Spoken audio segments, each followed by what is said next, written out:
Hello. Hi. The mask is not permanent. This is just so that I don't have to be in contact with the person delivering the food, which is pretty much basic standard now. I also ask them to leave it at the door so that they don't have to be at risk of any kind of exposure. Because I'm just now at a point where I don't even know. I could be a fucking asymptomatic carrier.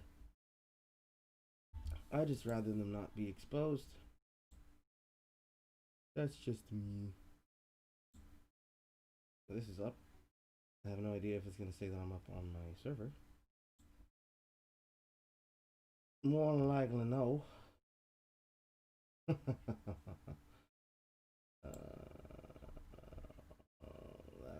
That's hilarious. Ben Shapiro with this kiss kiss meme. My God.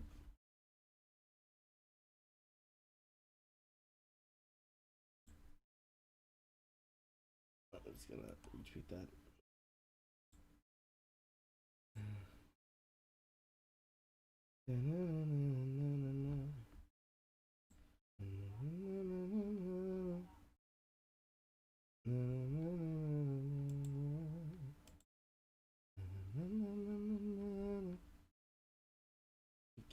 Just give more people some more time to come flood in.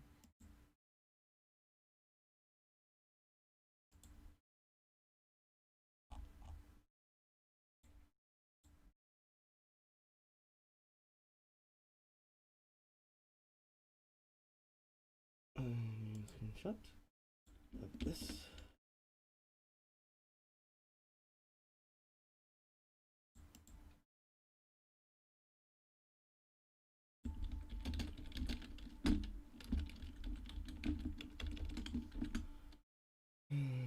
This. I'll post that here.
Alright.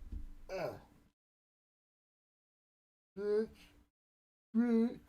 Do the monkey, do the monkey, do the monkeys. Bitch.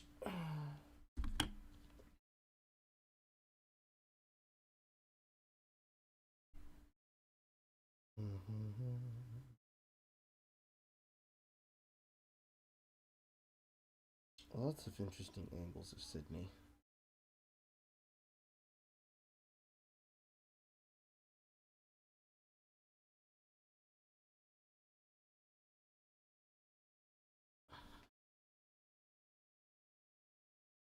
Get the move, god damn it. They actually like it when I do that. They don't mind that. That's...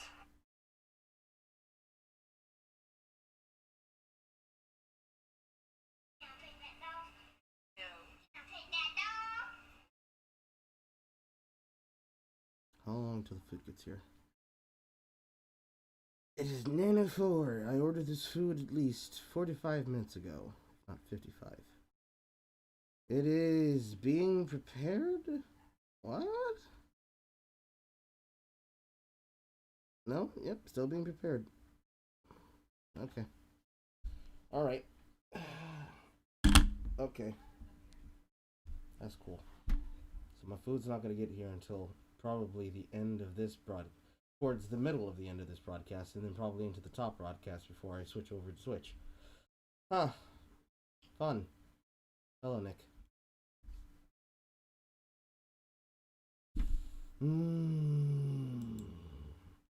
I went from being normal Carl to Amgurney Carl, because now my food's late. Should have ordered it earlier. It's my fault. All me. I did that to myself. Thinking things would be on time. This is not the first time this has actually happened either. Like order food delivery. Did it not switch over the title of the stream? It did not. At least not the Twitch one. There we go. Now it's changed. Now I don't have to worry about it later. This is the 7th time that I've seen this happen. Where somebody basically decides to drag their feet in the restaurant and it makes the order delayed altogether. It's very annoying. A random stranger coming from there to say hi. Voice channel in the Discord. I mean, I would. I guess everybody else can. I just can't be in there. Because it's not like this is a fireside cringe kind of thing. This is actually something that I would do on Sunday, but I'm doing it today because I have 2 days off. I have to stream twice anyways, so I'm doing the thing where I consolidate my time, like I said I would, in my channel update. I mean, I get everybody else to go into the Discord and talk in the voice chat if you guys want. It's up to y'all. I just can't be in there because I have to have my thoughts on focus. Watching whatever this brain cancer I'm about to be exposed to is. Also, hello, random stranger. Hi. How are you? How was your night? Seen any good today?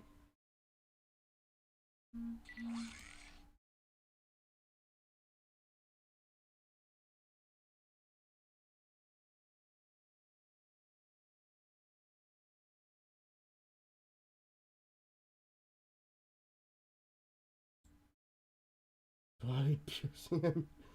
What the fuck is body piercing ammo? Oh my lord.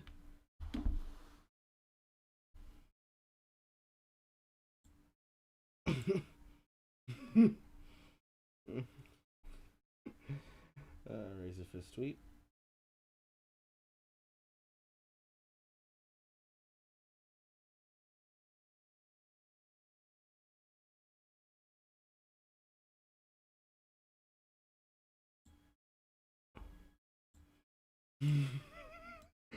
Oh, that's actually fucked up. I'm gonna retweet that anyways. That's actually fucked up. Holy shit. That tweet is so brutal. You'll know what I'm talking about if you're looking at my timeline right now. Hello. Hi. Good. It's pretty boring, but it's good. Well, let's hope that I can make that better for you, shall we? My food is now on the way, everyone. Dinner is going to arrive. In the meanwhile, I think we have enough people here. Tell your friends I'm live if you want. Bring them in. Take everybody. It's like a gangbang. I take on all comers. But let's. Well, first, number one, let's preface this. This is not to antagonize and to intimidate, as much as people are or want to do when they lie about me. This is something that has been coming up a lot, especially in a bunch of people who've been co-posting about me in general. I'm not a supervillain. I'm not even an anime villain. I'm just a fucking internet court jester, and I'm having fun laughing at dumb shit. Because I need a laugh, and also, I can't be the only person who's seeing how this shit is crazy. So, in the interest of entertainment, please enjoy tonight's festivities. Also, don't harass Tomi Lahren. It's not worth it. Alright, let's get in it.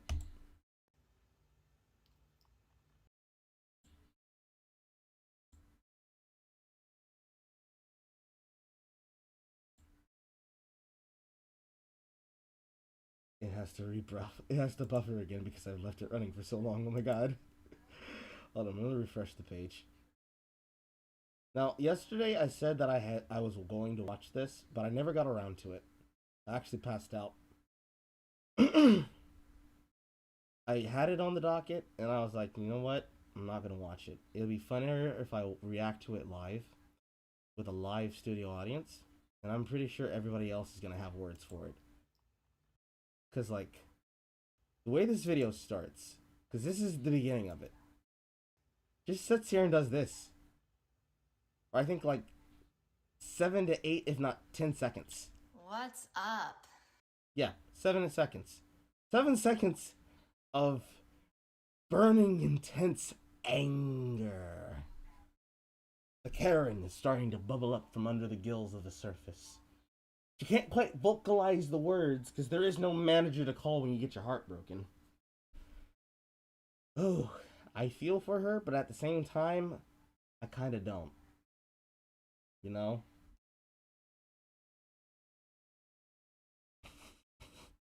I'm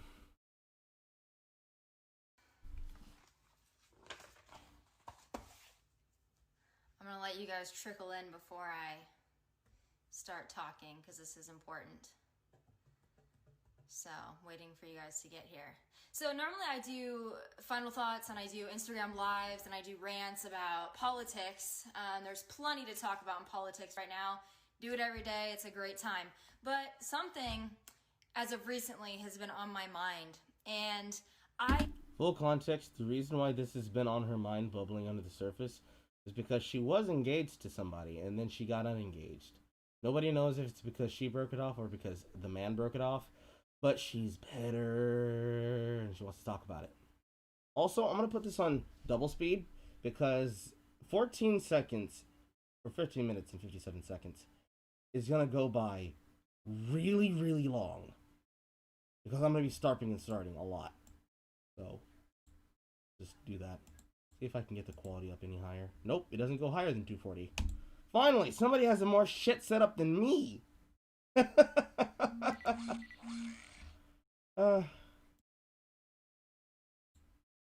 Also, I just heard talking outside my window. I'm gonna go check and see if that's my food delivery.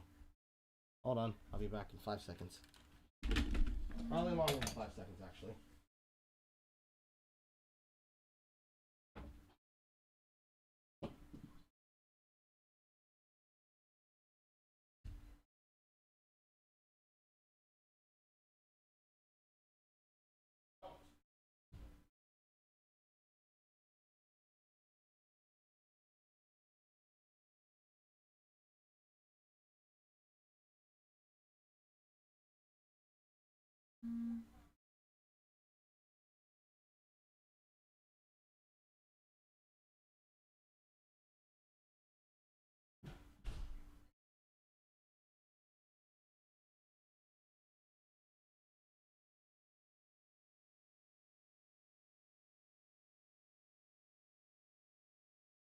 It appears it was my brother with the ghetto blaster.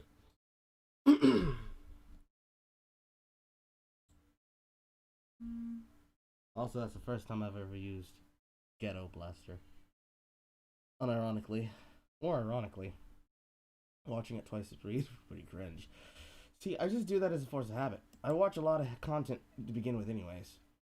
So if I don't watch on double speed, it doesn't feel normal to me. It feels slow. And like, I'll be stopping and restarting it to like get the full context of a sentence. So it's not like endpoint request timed out. What do you mean endpoint request timed out? Come on, waiter, get it together. Oh. The driver's calling me. Hello?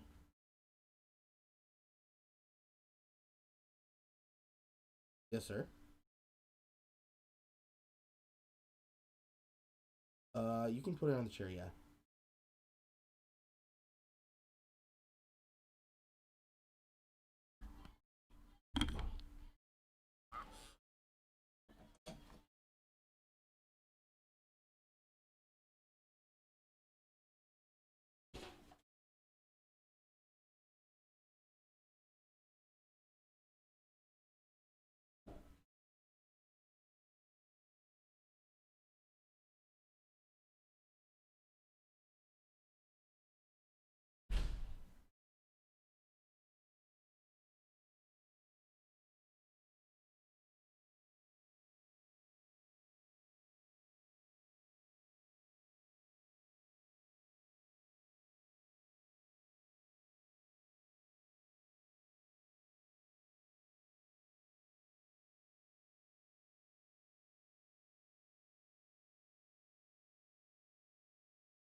Yes, because I'm not going to work.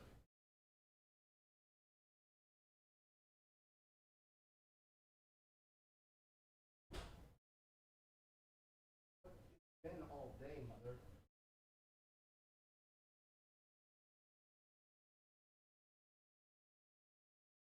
Yes, because my brother's here.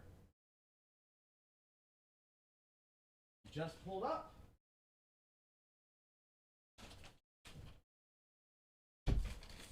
Oh, what's here? Judas. Whoa. Now we can actually get started. For realsy this time.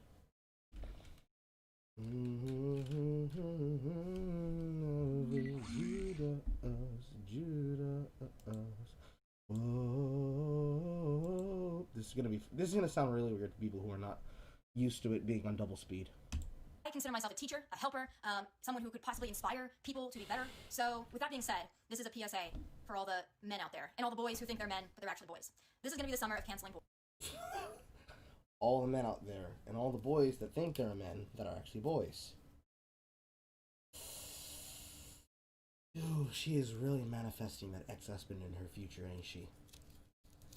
Oh, I can't think of a worse way to start off a video where you're going to rant about personal problems.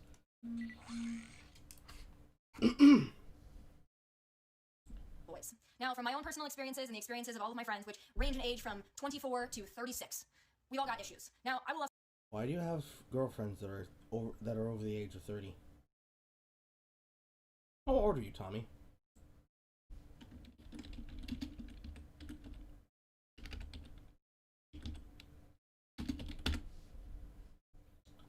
Tomi Lahren is, come on Google, move faster, 28. Oh,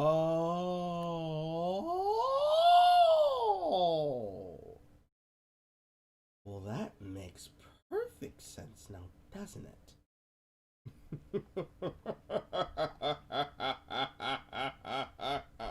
But more importantly, Caitlin Bennett is 24, right? Charlie Kirk is 26. She's 28. Also, this isn't really important. The ages are actually important because, you know, Candace Owens is 31.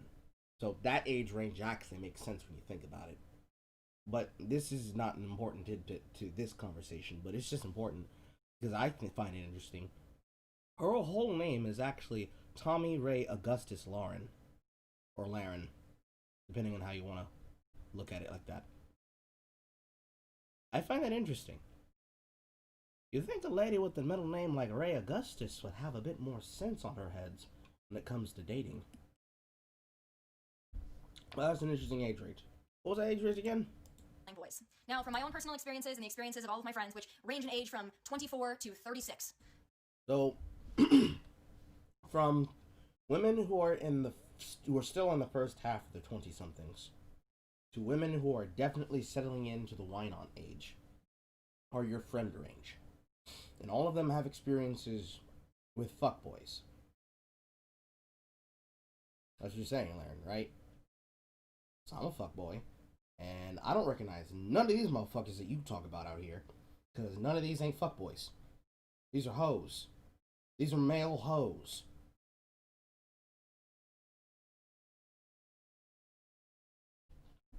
It's not uncommon to hear people who are upset with men call men boys that think they're men. Because, you know, it's the kind of guy he hasn't decided what he wants in life and he's playing games. Which I think I feel like that's gonna be a very big main idea for her rant. Also, hello everybody who came in while I was getting my food. What is a ghetto blaster? A ghetto blaster is a boombox or a stereo.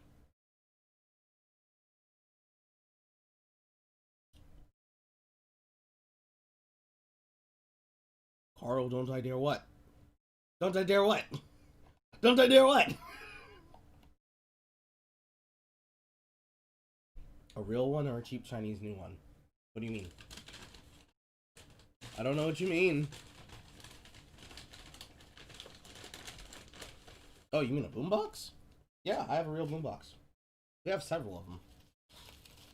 Big ones and little ones, including ones that are actually big enough that you actually carry them on the shoulder.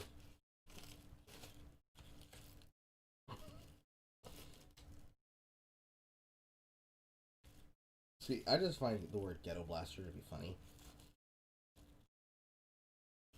Because as soon as you say ghetto blaster, you know exactly what image goes to your head.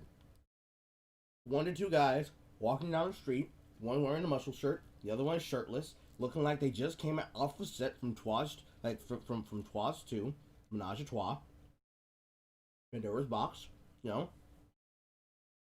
Has that orally hard body 90s black music video look. And they're just bumping, fuck the police. Just walking down the street. Nah.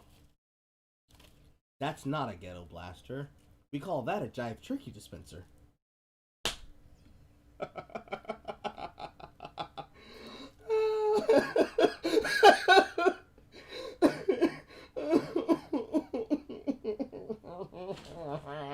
I'm upset at myself because it's really funny, but at the same time, I feel bad for saying it.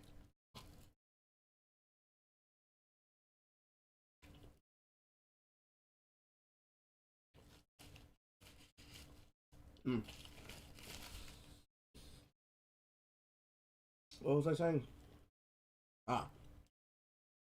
Age range of early hoe phase girls to women settling in the wine on age, and a woman who is expressing her distaste with men. It is not uncommon for it to be mischaracterized as men are trash, but given that that's how she started off her sentence with, this is a message to all men and all boys who think they're men. I'm supposing she's about to characterize all men as fuckboys. So,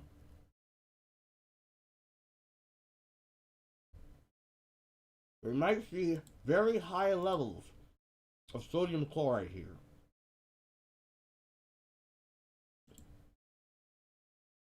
We're gonna find out. We all got issues. Now, I will also say this. All of my friends are attractive. All of my friends are successful. All of my friends have something going on. Almost every single one of them have an issue with men. And... Question. Are any of your friends that are very powerful, very successful, and very, very super totally pretty, are any of them married? Are any of them married lovingly? Are any of them married lovingly with children? Because if they're not, well, that's very telling. Because I too have friends of that age range and beyond.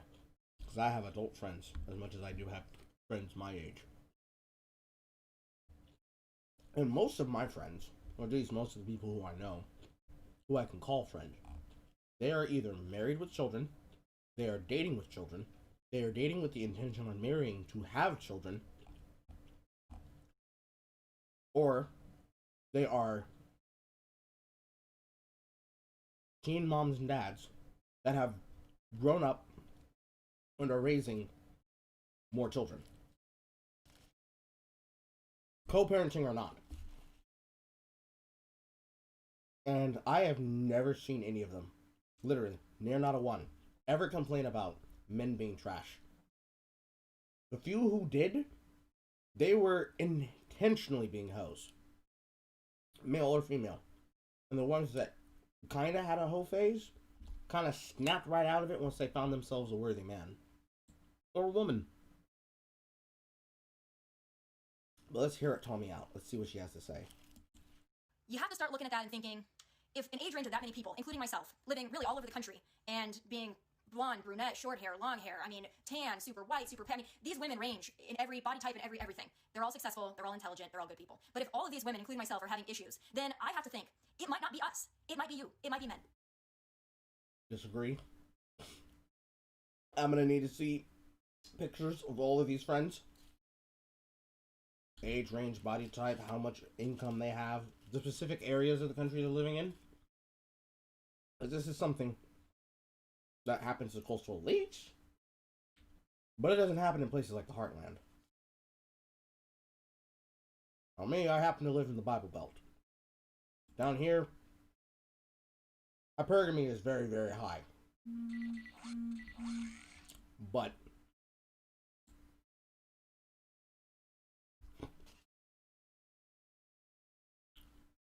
that's not to say that it's not true. I just find it very high skeptical.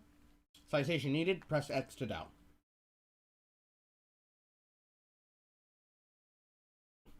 Although this is Tommy's age group we're talking about. So if we take Candace Owens and then we also put Candace, basically like this. If Tommy's in the middle, and she's 28, and Caitlyn Bennett's 24, and she's over here, and Candace Owens is 31, pushing towards that age range of what she said, 38. But let's be fair, let's make it a whole number, let's make it 40. And 40's over here. All of those women that occupy that range, if they are literally from every walk of life, every age range, then more than likely, over 50% of them, if they live in all different places, are going to be seeing some level of varying success in their dating life. However, the characteristic that she started off with in that sentence was super white. So, are all of your girlfriends, because we can still call them that, not meaning she dates them, but, you know, friends that are girls, women, are your girlfriends must be Caucasian, if not Anglo-Saxon. But let's say they're white women. How many of those white women are dating interracial? How many of those white women are dating outside of their religious preferences? How many of them are converting? How many of them are dating outside of their political experiences or preferences? And how many of them are converting? Are you saying that all of your friends are liberals? Or not liberals, but... What would you even call Tomi Lahren? Would you even call her a conservative? I wouldn't. I wouldn't even be rude and say conservacock. It's just, whatever Tomi is, it's not liberal. And it's also not conservative. Petty. Let's call her petty. Okay, Betty. Go on. It might be men. Now, I've often talked about the pussification of America and how men are no longer men. I talk to my mom about this a lot, and she says, well, maybe it's just the guys in Texas. Maybe it's just the guys in Los Angeles. Maybe it's just the guys... it is not just the guys in Los Angeles, Nashville, Dallas, and they're not any better in the Midwest. They, quite frankly, I think they're trash all over this. Okay, so let's go back really quick, because that was really fast cuts. I think her phone was cutting out. The pussification of America and how men are no longer men. I talk to my mom about this a lot, and she says, well, maybe it's just the guys in Texas. Maybe it's just the guys Texas. in Los Angeles. Maybe it's just the guys... California. Just the guys...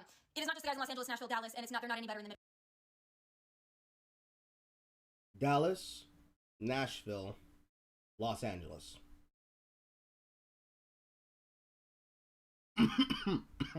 So Tennessee, Texas, and California.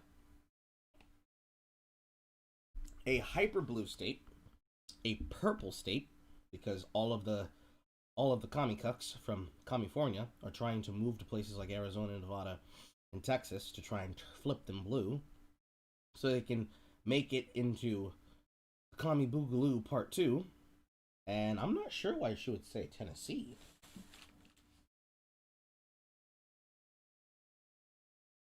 I wouldn't imagine. Is there any significance to Tennessee? Like, is the Fox headquarters near it or something? I don't know. But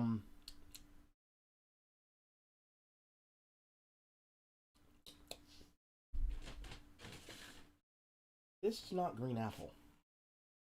No, this is not green apple. But that's fine. It's too late. I just have to accept it. I feel like that's going to be advice that Tommy's going to have to accept very soon in her dating future. But, so you've got Heartland, and coastal elites. Let's be conservative And let's say we include places like New York City, New Jersey, Florida, Atlanta, Alabama, Chicago, Illinois, Ohio. What's another state?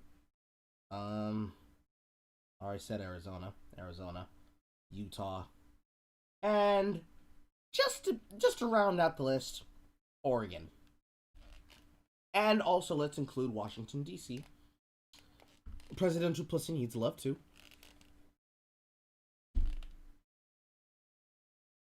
She's not wrong about the pussification of America, in the sense that there are men that are being pussified. She is unfair and wrong to assert that to all men as a generalization. But if we localize those structures to those states, what can we be able to confer, chat, when we think about it like this, right? Because let's say all of her friends are not just copies of Lahren, right?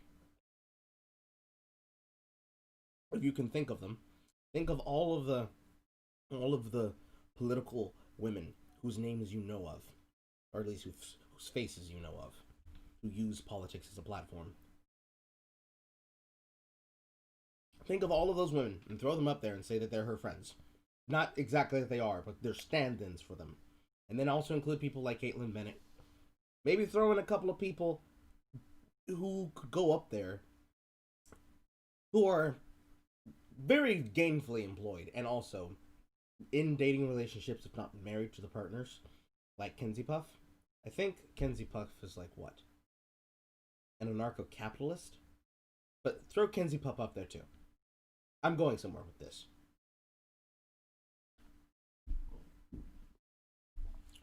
What can we establish from what we've learned so far about Tomi in 2 minutes 20 seconds? She hates pussification of America, which is to say she hates pussification of men. So she hates cucks. She hates anything to do with any kind of cuckold. So she might just hate the pussified white man, which is to say she hates the pussified white male feminist. She didn't say anything about black men, so maybe that's not her preference. But let's keep all the cards on the table. If Tomi's problem is that she hates male feminists and how spineless they are, what's stopping you from getting your swirl on? And even if you don't like black men or you don't like dating outside your race, I imagine she might be one of those kinds, but who knows? You never know. I'm not going to make that assumption about her. If you just hate Californians, why not date not Californians? Or is she making her business decisions the way she makes her dating decisions? Is it that she just dates around what she's surrounded by? And what she's surrounded by is male feminist liberals. Because she works for Fox. And she has to go into enemy territory. And even in ally territory, she can't find anybody who's up to her standards. That just sounds like you're being picky. That just sounds like you're being picky. Especially with that tone. But everything I'm saying right now, this is just speculation. We don't know this for sure. I feel like we're going to find out very soon. Midwest. Quite frankly, I think they're trash all over this country. In the age range of about 20 to I think about 55, maybe even 60. A lot of men are trash. A lot of men don't know how to treat. Ooh, shit. Ooh. Woo!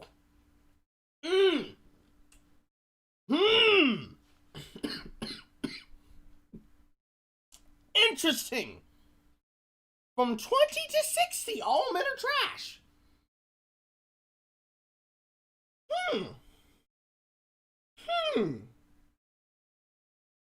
Okay.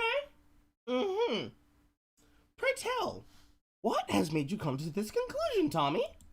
women, a lot of men don't know how to really, quite frankly, pull their heads out of the sand and pay attention. So I am going to help you. And these are some of the things that I've experienced. These are some of the things my friends have experienced. Again, I'm just going to lay a few things out. They haven't all happened to me. Some of them have just happened to my friends. A lot of them have happened to me. So the first thing, and I made notes, by the way. I made notes. This is how invested I am in this because I've been thinking about this for about 2 weeks solid now. First question for men. If you like a girl, if you're even somewhat interested in a girl, you need to ask yourself this question. Are you single? No, I don't mean are you kind of single, seeing 5 people, dating somebody, still kind of in a relationship, kind of broken up, kind of on again, off again, kind of married, kind of divorced. Are you actually single?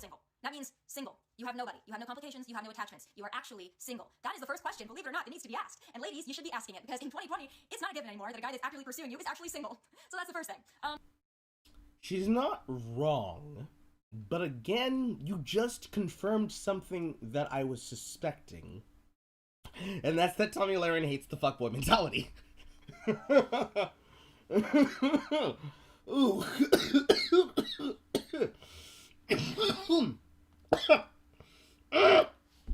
The cancer's already coming to me, boys. It's getting in my lungs. Soon it'll come to my brainstem and I'll die. But no, I was right. Tomi Lahren hates fuckboys. Because what she just described was the mentality of the non-ethical fucking slut. This is something that happens with men and women, but you just described the dating environment as created by feminism, Tommy. Now, you're not responsible for this. I don't think you're a feminist. But what you just described is what feminism allowed.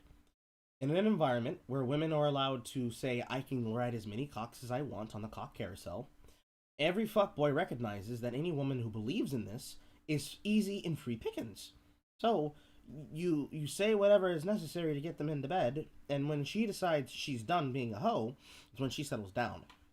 And there are too many women who are victimized by this, because it begets the cycle of the fuckboy and the e-girl, where a nice girl gets fucked over by a fuckboy, that fuckboy ruins her, she becomes an e-girl, who learns to play that game, she fucks over an honest guy, makes him into a fuckboy, and then that fuckboy finds another girl who is innocent and then begets the cycle again. Same thing works for both genders. Either a good guy gets fucked over, an actual consistently good man gets fucked over by a thought, or a fuckboy fucks around way too much, breaks a woman's heart, and makes her think, you know what? Fuck it. What's the point of being honest? What's the point of being fair? What's the point of having standards? Let me just play this game and get this easy fucking money. Let me collect a couple of babies from these guys and get them on the rope for alimony. Let me get them on the rope for child support. It's easier than getting my heart broken and wanting to end it all because he just hits me he hit up my walls in so many ways that I've never had an experience for. And then I find him kissing up on my friend. Or I find her sucking all of my homies' dicks. This is something that everybody gets to experience. Congratulations, welcome to the dating pool. It sucks. However, she is again mischaracterizing the problem as being solely something that only women experience. Because every man experiences this too. In fact, it's worse for men. Because we are constantly playing a game where any sexual attraction we show towards any person doesn't even matter if it's another man. That's how fucked up it's gotten. And that's to think, because of women like you, Lauren, not directly, but indirectly, because you didn't do anything to stop it, but more specifically towards women who are entitled. Like most, if not all, feminists, and most women once they get to the age of wanting to be selfish. That doesn't have anything to do with feminism. That's just, again, them being picky. And what that is that same rules, but if I show sexual interest in any person who doesn't want it, I'm immediately a rapist and I'm going to jail. That's the Duluth model. Anytime that I show any sexual interest in anything, and it's either undesired, unwanted, or it's passed along until somebody decides to whisper my name into someone's ear as poison, the very second before that, it's just I don't know about them. They seem nice, but I don't know, maybe there's something darker going underneath the surface. The second that it crosses that threshold, oh no, you can't talk to them, they're a pervert. Don't you know that they were talking up to women in the DMs? Because that's what happens in a dating pool, Lauren. Men and women try to talk to other men and women. Like, that's just how that works. That's dating. Like, what do you think Tinder is? It's 50 billion people speed dating all at once while talking to several people at once. Men do that, women do that. The only difference is that men have multiple women that they will talk to at any one time, whether it be because that woman shows that she has some level of emotional maturity to discuss the topic that he may want to talk about, or if it's a fuckboy and he's clearly and purely looking for ass, he will go to her, say, hey, you up? And if she don't respond or if she's not interested, next one, and then the next one, and then the next one. And then maybe in between rounds of pillow talk, maybe he has some deeper cognizant idea before he climbs back on top and begins clapping the cheeks again. With women, and I have the ability to say this because I live with them, because I've dated enough of them. With women, is a bit different. Women, as most guys in this room, if you're in this chat, should know, we have all been there at the point in time where one of us, if not almost all of us, were somebody's food nibba. My brother has walked into the house because he just slammed the door. We have all been someone's food nibba. We have all been that guy that somebody called up and said, hey, I'm hungry. And whether it's like, hey, I'm hungry, but I have time after work. You want to go grab a bite to eat and talk, smiley face? Or someone who you were eerily into and both of you knew that you had an interest in each other. And it's like, hey, I wanna hang out with you. Let's go here. Let's go down to the bar. Let's go down here to the hibachi and let's grab something to eat for lunch. And suddenly you jump into the car and one of her girlfriends are there and you're like, is she coming with us? And they're like, yeah, my girl's hungry too. We have all been there. We have all experienced that. And if you haven't experienced it, congratulations. You're lucky. And if you're not lucky, I'm sorry to tell you, but it's going to happen. It happens. This happens to women in lesbian relationships. It happens to men in heterosexual and homosexual relationships. And it happens in straight, cis relationships. No matter how the game plays, gets played, is played, or will be played, you will never get away from disappointment. That's just part of the problem. Or just part of the game.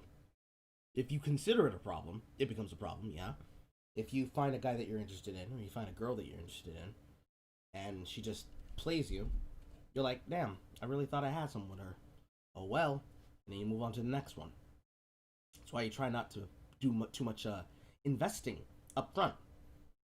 And that's just men in general, but that's mostly monetary investment that men do up front when they start dating. No. For women, it's a bit different because that's when they do their emotional investing. And that's what Lauren is complaining about there. That she has either been involved with or has dealt with within the past of her current dating situation leading up to whatever happened in this video. She has been in a situation where someone played her and she was emotionally invested, which is why the context there is that she was dating somebody and was engaged to be married before she made this. She feels cheated about her emotional investment. And so she's dumping and unloading all of her emotional baggage onto you, the watcher, because that guy didn't want to commit to her crazy. Because the way that it works is that men put in a financial investment first before an emotional one, and women put in an emotional investment and then eventually a financial investment. It's too your headset's too silent to hear me? Does it sound on my end? Let me see if I can bump up my mouse. No, my shit's on max. Let me bump OBS all the way up then. Do that. Do this. Is that better? Can everybody hear me now? Hello? Hold me. Do you know me?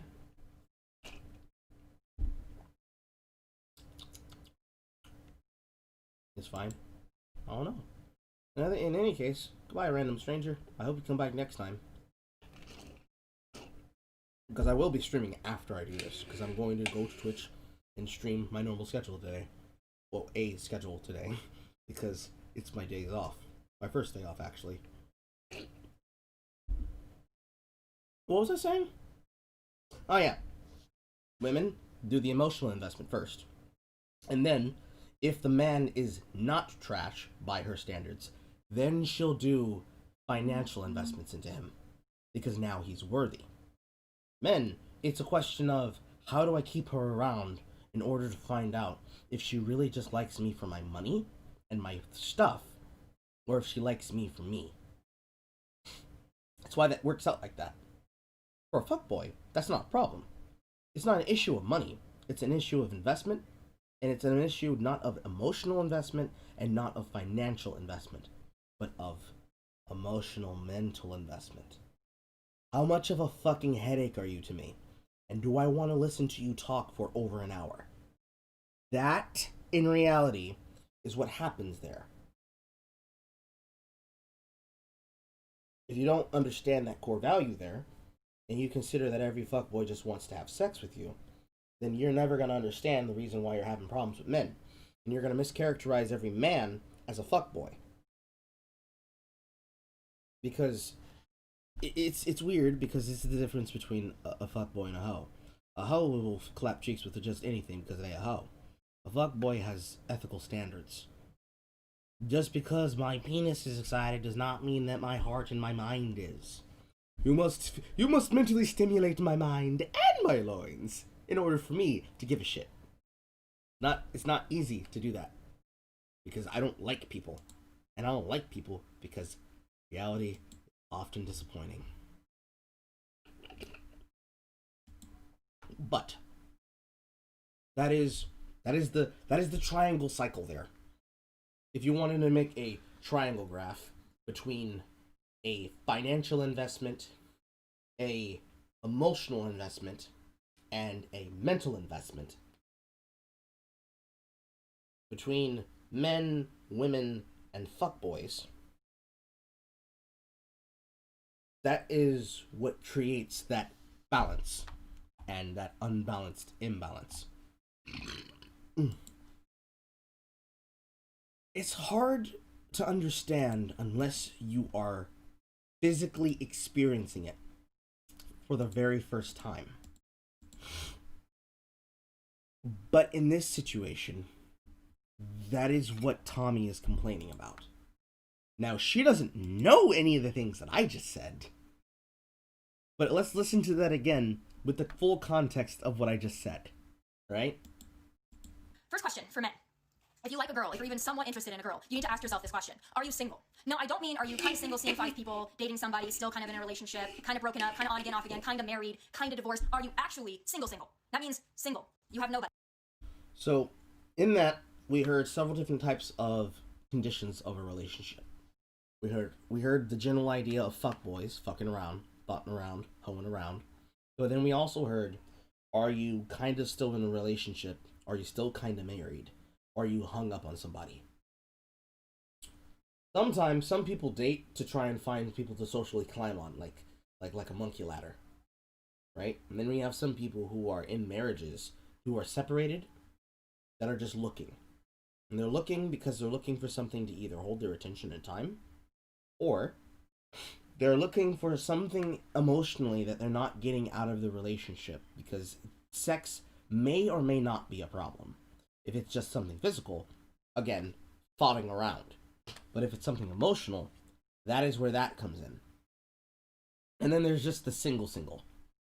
Last time I checked, not saying that Tomi's the one that does it, but last time I checked, women Tomi's age likes to call men who are single and not in relationships incels. So, let's take that with a word of salt. You have no complications, you have no attachments. You are actually single. That is the first question, believe it or not, it needs to be asked. And ladies, you should be asking it, because in 2020, it's not a given anymore. The guy that's actively pursuing you is actually single. So that's the first thing. The second thing, that I think is very important, that men don't seem to understand. There are very few women out there, and I'm speaking from personal experience as well as from all of my friends and all the women, quite frankly, that I talk to. There is not a woman out there that wants to be your pen pal. She doesn't want to get your texts, your good morning texts, your good night texts, your random through the day texts, if they don't follow up with a plan to actually, here's the kicker, in person, hang out. Now, I know you're saying, oh, it's COVID, people can't hang out in person. This has not been a 4-month problem. This has been a 5-year problem that I've experienced with men, and my friends have experienced with men. Women do not want a pen pal. We don't want a texting pal. We quite frankly don't care if you text us all day or if you don't text us at all. If you're not going to make a plan to actually see us in person, not interested. And if you do have a woman... So the problem there is that you don't feel that somebody's making time to see you and go out of their way to make you feel special, to hang out with you. This isn't inherently a problem for fuckboys. This is just maybe something that men in general are bad about. Because most guys, they're not going to make a move until they know that they have something physical in matter. And that's because they have experienced the dating game. They ain't going to make these moves. They ain't going to wait to say, hey, I got to make a plan. You want to go out Saturday night? And then they're like, oh, yeah, totally. And you're like, all right, cool. And then you with your friends, your homies, you get ready to get in your freshest fits and your nicest kicks. And the next thing you know is, sorry, girls' night. And that happens 5 times. I've had that happen several times. Because that's what created the concept of the dick appointment and the pussy appointment. Because if the girl keeps making excuses and all she really just wants is physical attention, what's to say that I don't just go to your place, we Netflix and chill, I bang it out the frame for 2 hours, and then I dip, and then I do that again, and then again, and then again, not even particularly with that girl, or if you're a woman, not even particularly with that guy. You just keep setting up dick appointments and pussy appointments, and you just keep doing those things, because you can. And it's great, because it's no strings attached. Because that's the dating scene that you created. Because in a lot of cases, relationships are not starting with boy meets girl, boy and girl have a love connection, and then they start dating. It's more like boy meets girl on Tinder, and then they never speak again. They see each other in public, the girl remembers that he has a big dick, and then they start dating. That's realistically where that happens, when you meet them in person. This has changed with the onset of e-dating. You can be able to have entire relationships that may or may not work out on the internet. More often than not, they tend not to work out because one of the issues is, of course, women tend to want to have something or somebody physically there. Because, number one, their friends are going to bully them. Because their friends are going to be like, oh, you got a man? Where is he? What was he buying you? What he got you? Is he paying your bills? And then the second thing is that they are, and I say they because it's not the women, I'm talking about the people who are supposed to be in the coupling. The coupling will get weak because if you're in a relationship with someone, you can emotionally and mentally be connected in a lot of ways, but the physical connection is always going to be waiting and wanting. I have had plenty of, and I know plenty of people right now that do not have that physical connection that they want. Some are so starved for it that they don't know what to do with themselves. And this is the problem with long relationships, or long distance relationships in question in general. It's a problem with general dating in general, because when you have so many things that you can pick and choose from, when you can go do those things, the loving, doting boyfriend 3 states away is not the same as Mr. Right Now in front of you with 7.5 inches, ready and waiting to take you on a dancing, dinner, and dining, and then divining your chakras to align them with his dick. It's hard to say no when those options are in front of you, if that's what you want. In this time period, that is what is this case for women. Men, again, please see the giant wall of potential accusations of rape. Not that easy. If they don't want it, we ain't getting it. It's that simple. So there's a paradigm shift here that has happened that Tomi either doesn't recognize or doesn't want to accept. And if your complaint is you don't want men to waste your time, may I ask that you not waste ours? Because, oh my God, I remember the posts of Waste His Time 2019, Waste His Time 2016, 2017, 2018, 2020 even. I remember there were people who lost their fucking lives because women kept playing around with men, their time, and their money. If you want to blame somebody for that, blame other petty women and feminism. Don't blame people like me. I didn't make the rules, I just enforced them.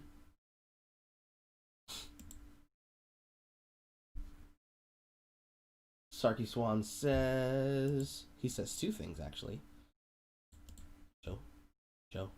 Show. Oh my god. YouTube, please. There we go. I never had money, so it's never been a dynamic while dating. Who knows what your current partner sees in me? Who does know? Only them. Honestly glad that I'm not doing the dating shit. It sounds like a barrage of fuckery and a manipulation all around. Absolutely it is. You either play the game or you get played. That's how it works. And it's unfair. It's unfair to a lot of people. But it's mostly unfair to honest women and men in general. Because let's put the building blocks of what I just said.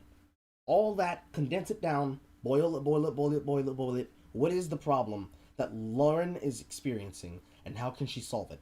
Right? The first problem is men are trash. No, actually, no. Main topic. Main idea. Men are trash. Why are men trash? Men don't make time for us. Men are wasting our time. We'll flip that because the first one came before the other one. But that's 1 and 2. Those are the first two things that we have gotten so far. The context here being, she's gotten this from anecdotal experience, from talking to her personal relations, who are dating men and are experiencing the dating scene from all walks of life all over the country. Which, so far, just from the states in which she has named and the cities that she's named, are cities that are either full of coastal elites or a heartland, which is currently getting swarmed by invading drones of people like Californians coming from California to evade their shitty policies being enforced upon them, and places that are full of coastal elites that are also full of male feminists. Because one of her better ideas, which you could probably say that's point 3, is that she really hates the pacification of men in general. So how do you solve a problem of pacification like that if that's what you're working with? Men are texting you and they're not making concrete plans. And they're also plotting around and making you feel that you're not the primary focus of their dating goals. I have several answers to solve this, but I think I'm going to reserve it for when we get further on through this. So let's continue. Out there that just wants to be your pen pal, it's probably because she has a boyfriend or a husband or a wife or whatever. We don't want a pen pal. But that also leads me to my second point. This is me backwards for you guys. Make plans. Make a plan. Do not assume that you can text somebody randomly in the middle of the day, what are you doing? Or text them at midnight or 1 a.m. or 2 a.m. or even just within hours of when you actually want to see them and think that they're going to be available. I personally, once I get home and I take my makeup off and I'm watching TV, I'm no longer interested. So if you didn't make a plan earlier in the day, or better yet, a day or 2 or 3 in advance, I'm not interested. I don't want to hang out anymore because that ship has sailed. Make a plan. I want to hang out with you at this time. It doesn't have to even be a date. I want to see you at this time. Are you free at this time? Or when are you free? I will accommodate my schedule to see you. When are you free? I want to see you. I know it's not rocket science, but men of 2020, it seems like it's pretty difficult. What did I just say? What did I just say? What did I just say? She doesn't feel that she's the center of the plan.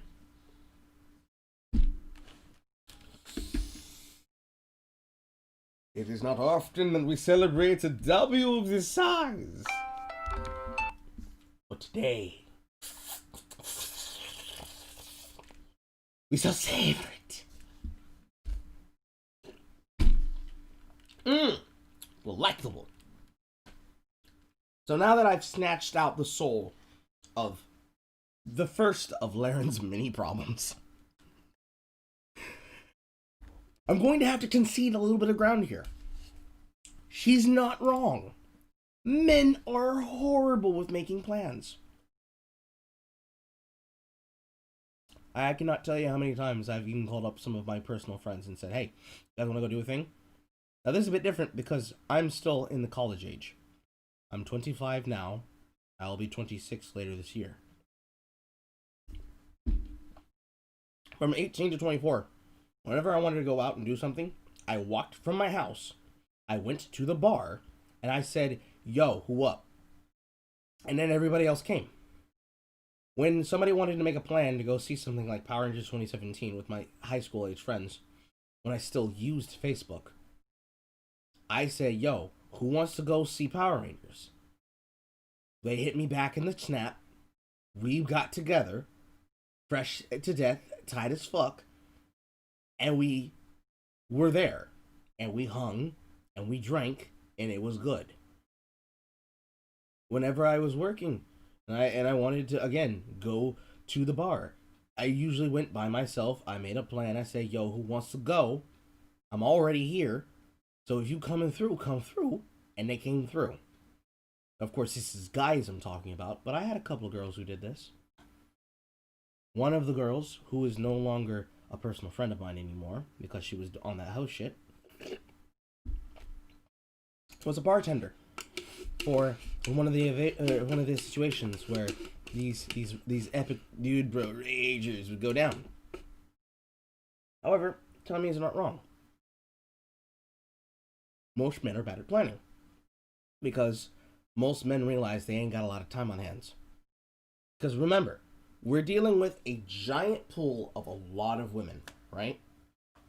So, if we try to commit time to one woman, and she decides to change in her idea, in her mind, in her plans, that she's going to go do a thing with a guy, imagine how many times we see that just in that one day.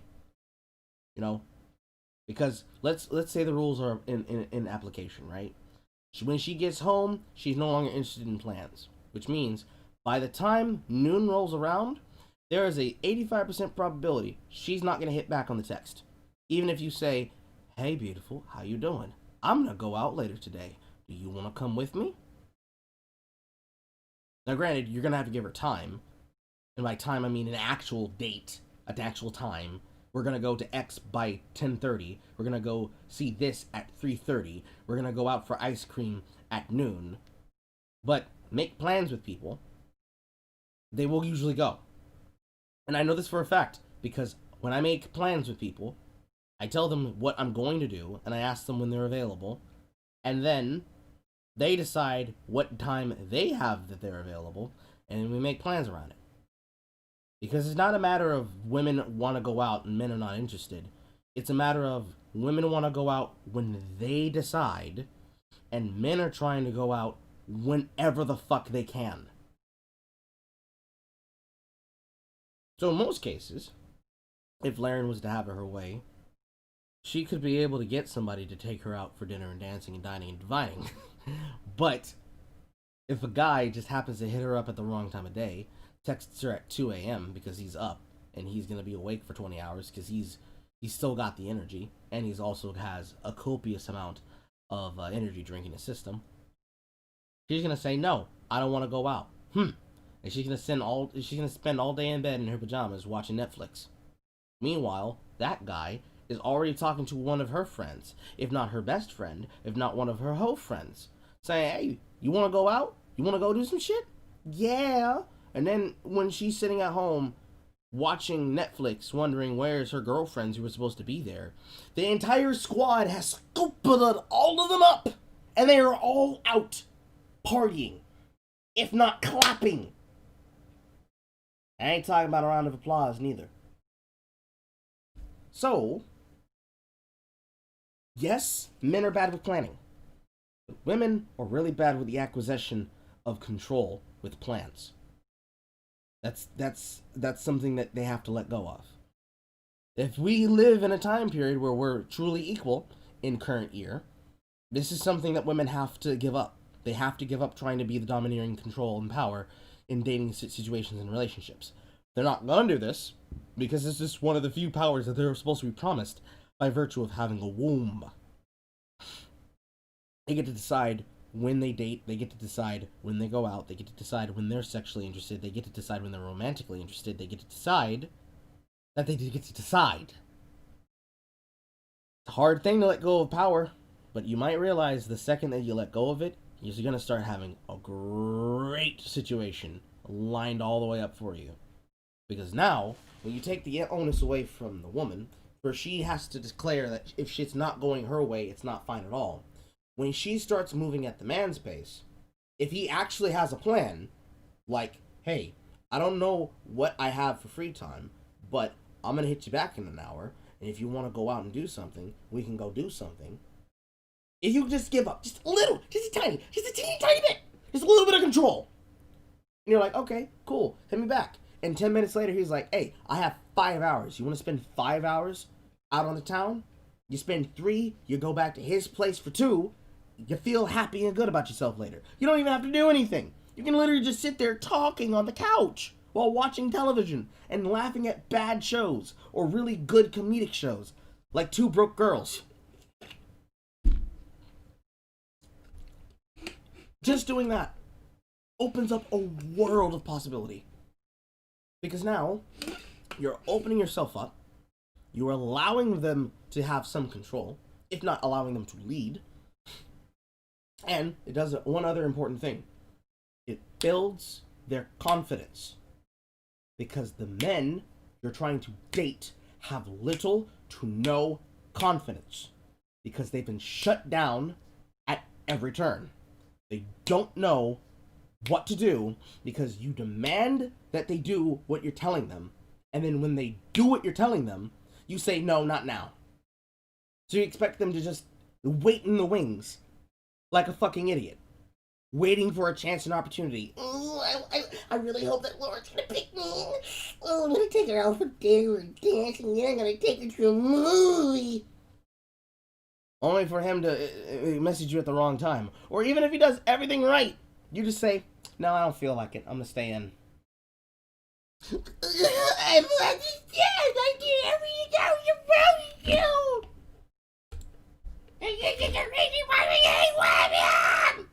That's literally what happens there. And I know it's what happens because I physically watched men break down like this in public. Because they get sick and tired of this shit.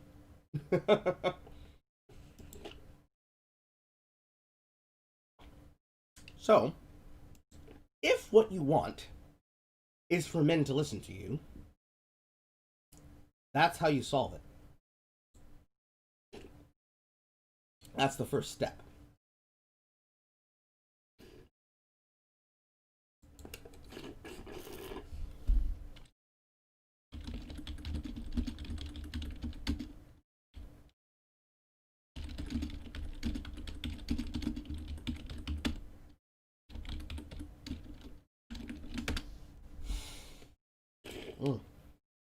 People asking me about commissions right now. I don't have time to talk to them.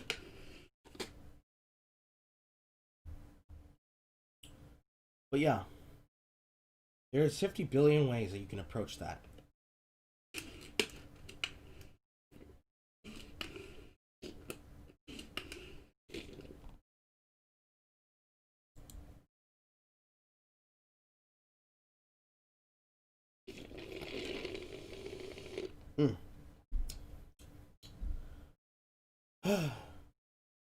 But, yeah, to finish off that point there, if what you want, ladies and Lauren, if what you want is for men to be concrete and speak into effort and essence their plans, you have to be willing to give them the time of day and the time of night. Because if they're dealing with a dating pool where they're dealing with 50 billion women like you, and 50 other billion women who will not be like you, they're just going to keep trying shit until it works. They're not going to switch up anything unless they find somebody who they really want to give things up for. I've talked about this before. Women will only give up with a hoe face if they're like this. They'll only give up with a hoe face if they fully get to experience something that gives them reason to say, oh yes, this is the one. They're worthy. Where men will give up a hoe phase the second they find a woman who's worthy of their time. You're sitting here telling men, be worthy of my time. All I'm telling you is, allow yourself to be open to be worthy to a man. Do I think that this stuff is a result of female social dynamics or the way that we go about dating changing from in-person to virtual? It's a little bit of both. Because with virtual dating, or just with, sexting in general, there is so many instant matchup and meet and fuck apps. That's what they're called. Apps like Pure. Apps kind of like Tinder. OkCupid. Match.com, if you're really feeling some type of way. Zoosk. There are so many applications, and there are so many ways, and there are so many places where you can just go to a dive bar and pick up the college spike.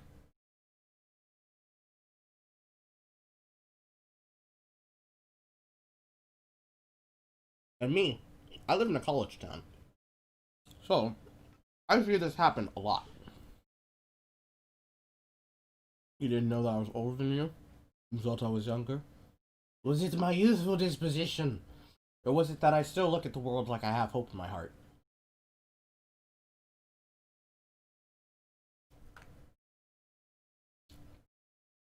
But, yes.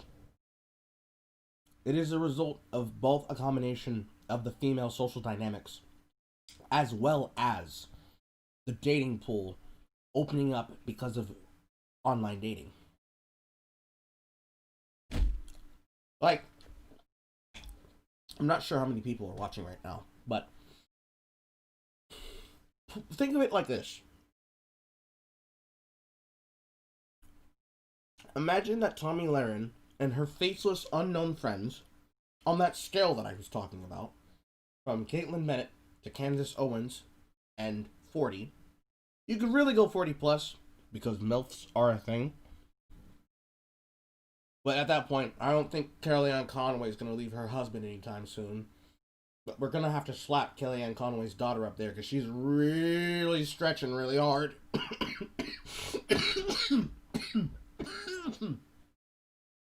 Jeez.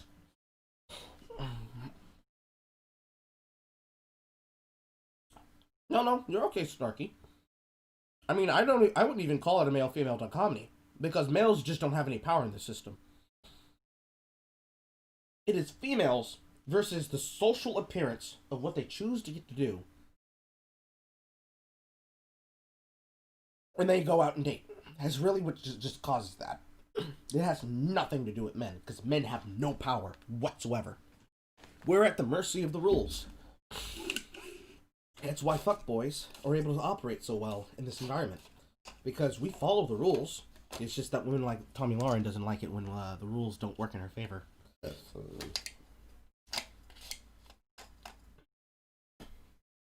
But, back to what I was saying.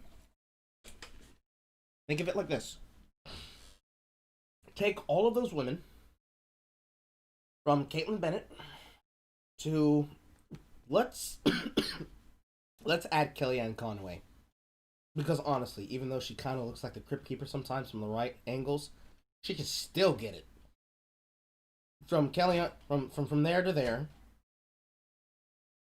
if you put Tomi Lahren and all of those women, collapse them together, and then put them in a Tinder app, right? Every single one of them, and any of their hang-up issues. If Caitlyn Bennett wasn't literally getting married, if not already married, put her in with all of those other women on an application like Twitch, or not Twitch, Tinder.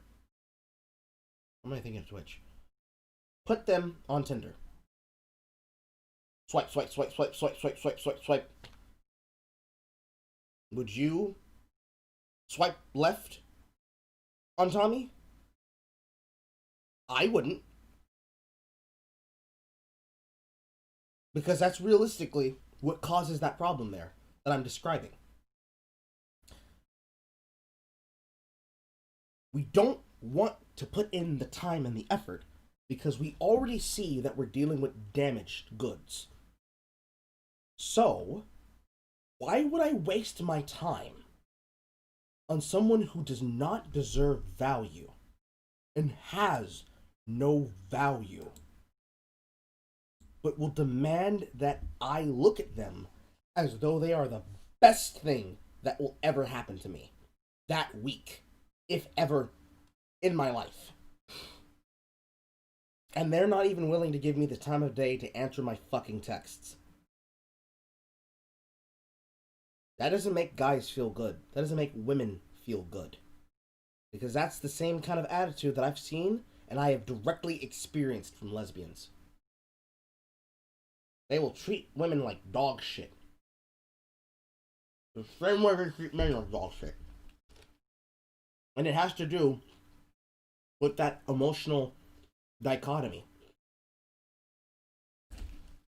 Where they do not analyze their female privilege. They don't take accountability for it. And so, instead of taking accountability for their actions, they throw all responsibility onto everyone else. And everyone else in this case happens to be men.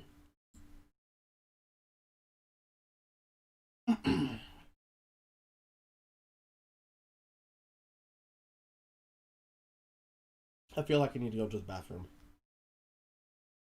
I don't know yet. Nope. I need to go to the bathroom. I'll be right back. Don't go nowhere.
Yep, Mike.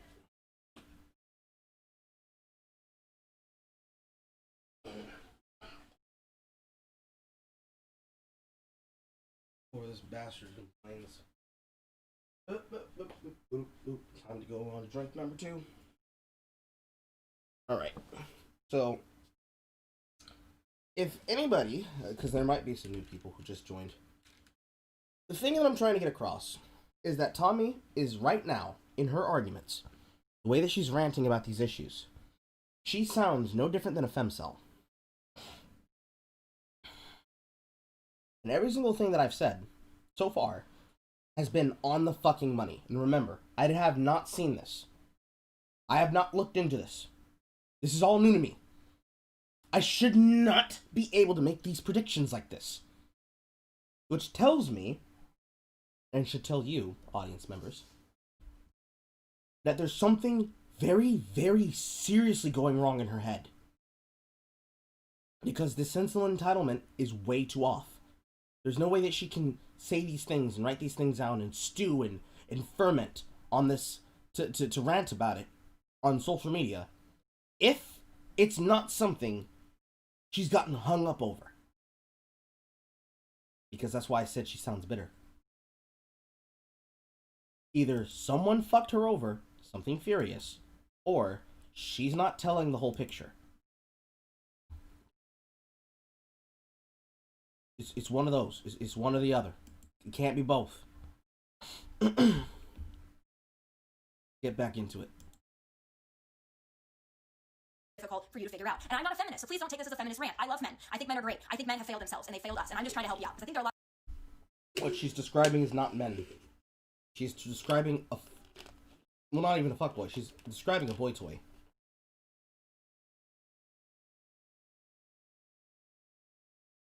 Which is to say, she's not describing a male feminist cuck, per se. She's not addressing the alpha beta males. She's addressing men who have given up internally inside, who want to do as little work as possible to keep up a relationship with a high maintenance woman. Because Tomi is very high maintenance. And she's finding difficulty with seeing that there are no men who are willing to jump through her hoops. A lot of really great guys out there who need a little help. And I don't think there are a lot of women that are stepping up and saying these things and not... FaceTime me, I swear to God. Quite frankly, I don't think that there are a lot of women that aren't raging feminists that don't look like Lena Dunham. They're saying these things to you, so I'm gonna go ahead and say them because they need to be said. I'm really so sick of my friends having to deal with trash men. I'm tired of dealing with trash men, so I'm gonna help you. This is not how you help men, Tomi.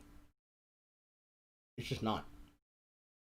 Because if you're trying to help men, this would not be the avenue in which you deliver this information.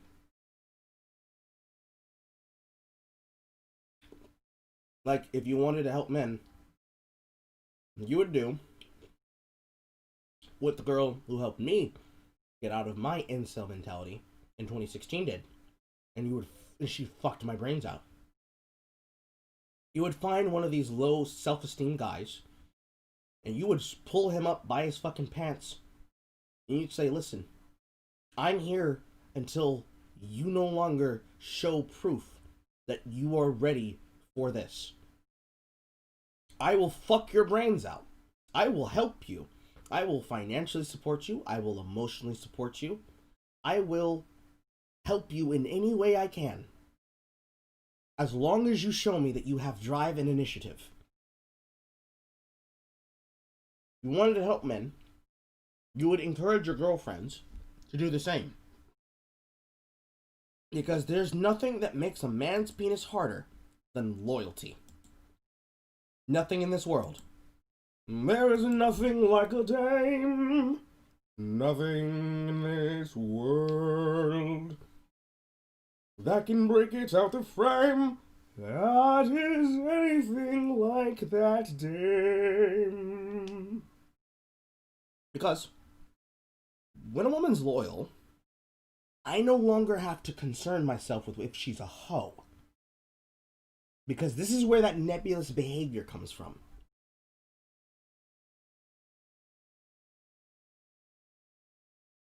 The reason that fuckboys exist is because there was a group of men that got very sick and tired of hearing the same excuses come out the mouths of the same women they tried to talk to.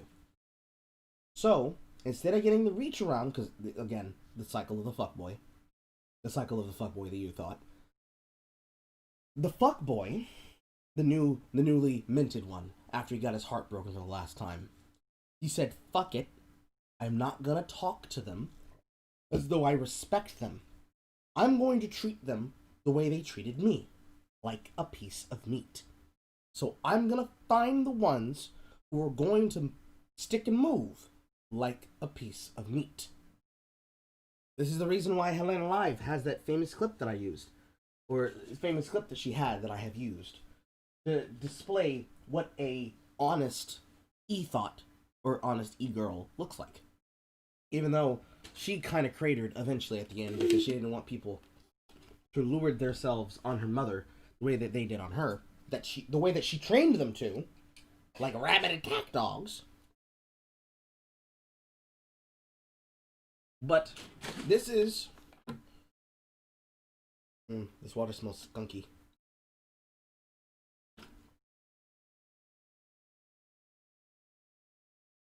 This is the problem there that causes that. Men's loyalty is very simply bought by showing commitment. Because we have no way of knowing whether or not you'll be loyal until you show us. Really quick aside, Sharky says, obfuscating responsibility seems to be a general problem with female partners. Girlfriends are great, but even she has problems with it. Never had this much with male partners, which is an odd disparity. Oh, are you bisexual, Sharky?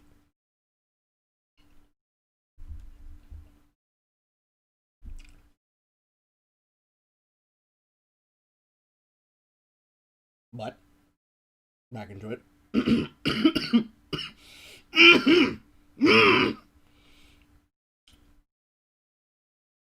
Men don't have any measurement for women's loyalty other than allowing a woman to show for herself if she is or is not loyal.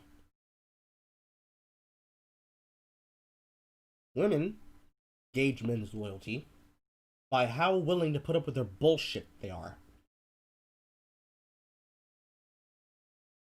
And this has been almost most women, not all, most, because most women can jangle the keys to the punani like it's the keys to a new car.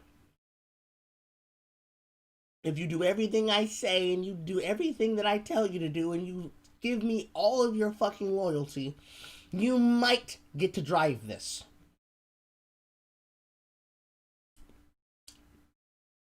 This is that power that women have.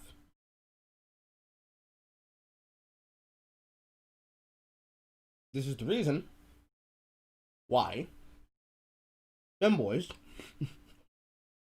unironically are becoming an interesting concept for people to get interested into. Because men know what men are looking for. So, if what you want is companionship and someone suck your dick, why would you play a broken game that's stacked in a deck against you rather than just do not that? It makes perfect sense to me. Just don't let yourself get manipulated.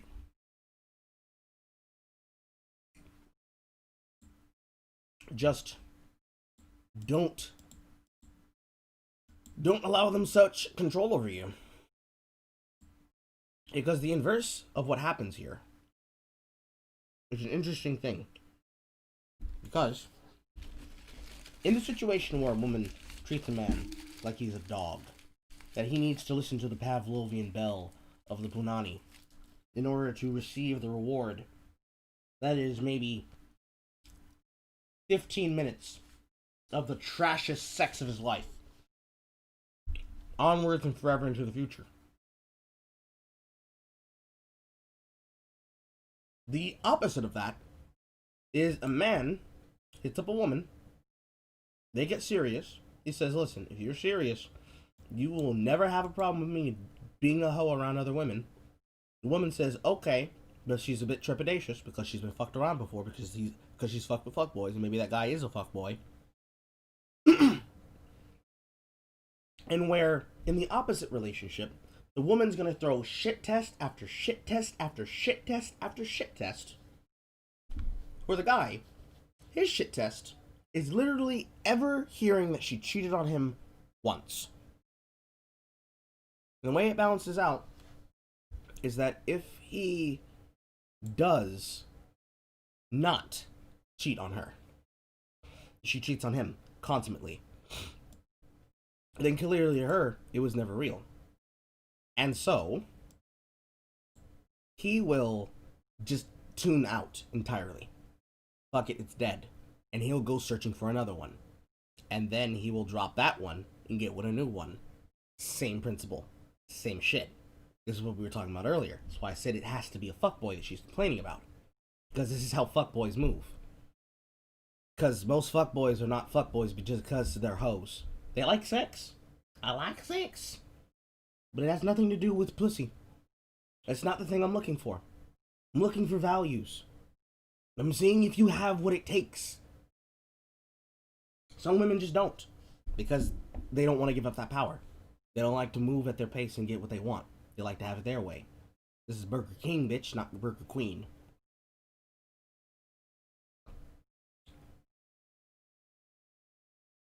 But let's continue. Let's see what Tomi has to say on this. You out. Make plans. So let's go through these lists again because I know y'all love a list. Number 1, are you single? Number 2, make a plan. Nobody wants a pen pal. We want to actually see you. If not, don't text us because it's a waste of our time and we don't want to see it on our phones. Got it? All right. Next thing. Value. Okay? Value. Take that in. Just repeat it to yourself until it makes sense. Okay.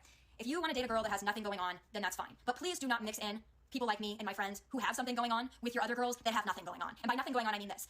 There is no job that is unimportant. There is no job that's not valuable or that's not worthy. It is. But if you want to mix in people like me and people like my friends who are go-getters, who work really hard, who make their own money, who are talented, skilled, ambitious, please don't mix us in with the Tatianas. We don't want to be there. If that's what you want, find them. Please, for the love of God, do not mix us in with them because we don't want to be there. And quite frankly, we take it as an insult if we find out that you are also talking to 5 Tatianas who have nothing going on. People like me and my friends are going to be insulted by that. And there's almost really no coming back from it. So if you want that kind of girl, the kind of girl who's just kind of happy, going through the motions of life, not really super ambitious, hasn't really found herself yet, doesn't really have a whole lot going on other than she's pretty, please just go after them. And please do not mix us in. We don't want to be there. I promise you.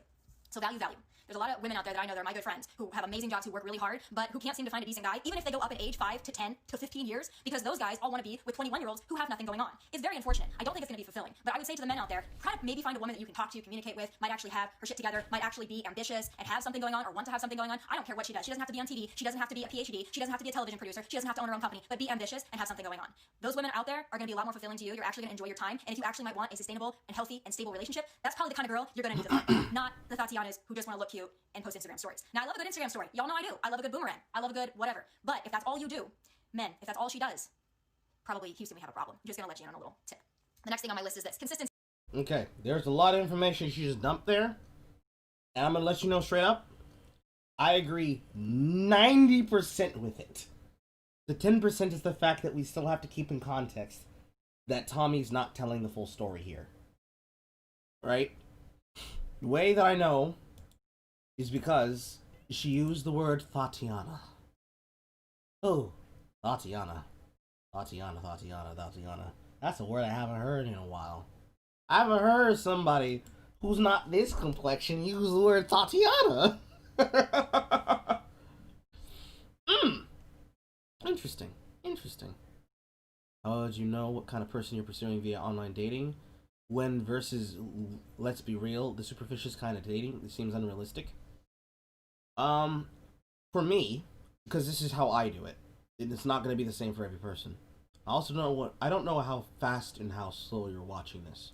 I'm not sure if you're watching it live, Sarky. Let me know if you are.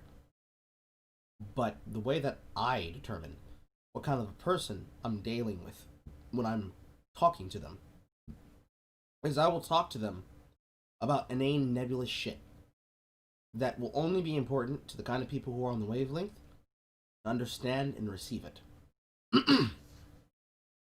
So, for example, before I deleted it, because I deleted Tinder outright, I gave myself an extra year last year to use it, and after I got it all out of my system, I clapped as many cheeks as I wanted to.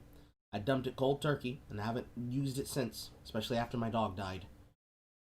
And I have not done so because the most important step is feeling those potential people you want to talk to. And the way that you do is by finding and assigning inherent value to them. Which is why I find it very interesting that you ask this right now as soon as Tommy mentions value. Because value is the most important rule to the metric of dating that not a lot of people have a ruler for. It's like its own version of the rules for rulers. And the most important thing is that in a situation where you are dating, you must describe value and assign it to both parties and decide what value you are looking for in your relationship. Live-ish, watching live, but be in Scotland's Stone Age internet. Unfortunate. But the way that you figure out if the potential partner or the fuckboy or the e-thought that you're talking to, or the Tatiana. Let's use Tatiana. Tatiana's a final word.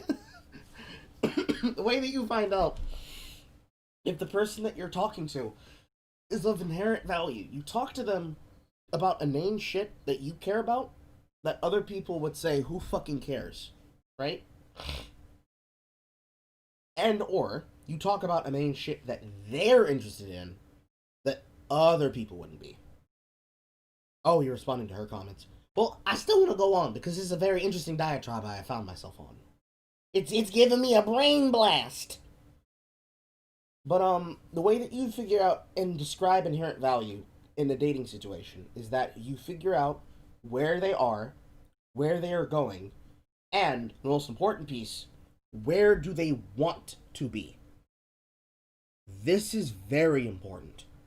Because if you do not figure out where they are, where they're going, and where they want to be, you will always come away from any situation thinking, oh, well, I was the one with the motivation. They didn't have anything. Because no, that is not true.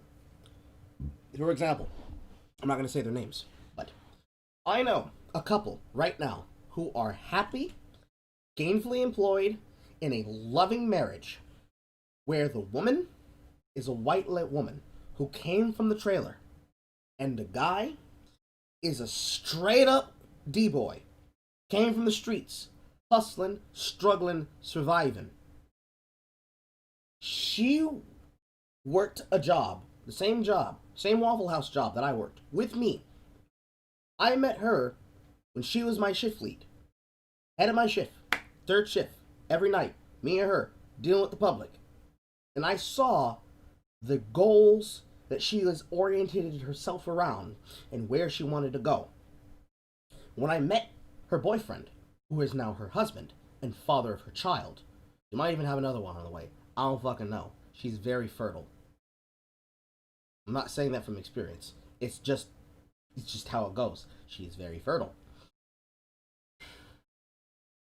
When I met her boyfriend, when he just ended up driving down to my place and I helped her out with some shit, because she asked for money to help her, and I decided to help her out because I'm that kind of nice person.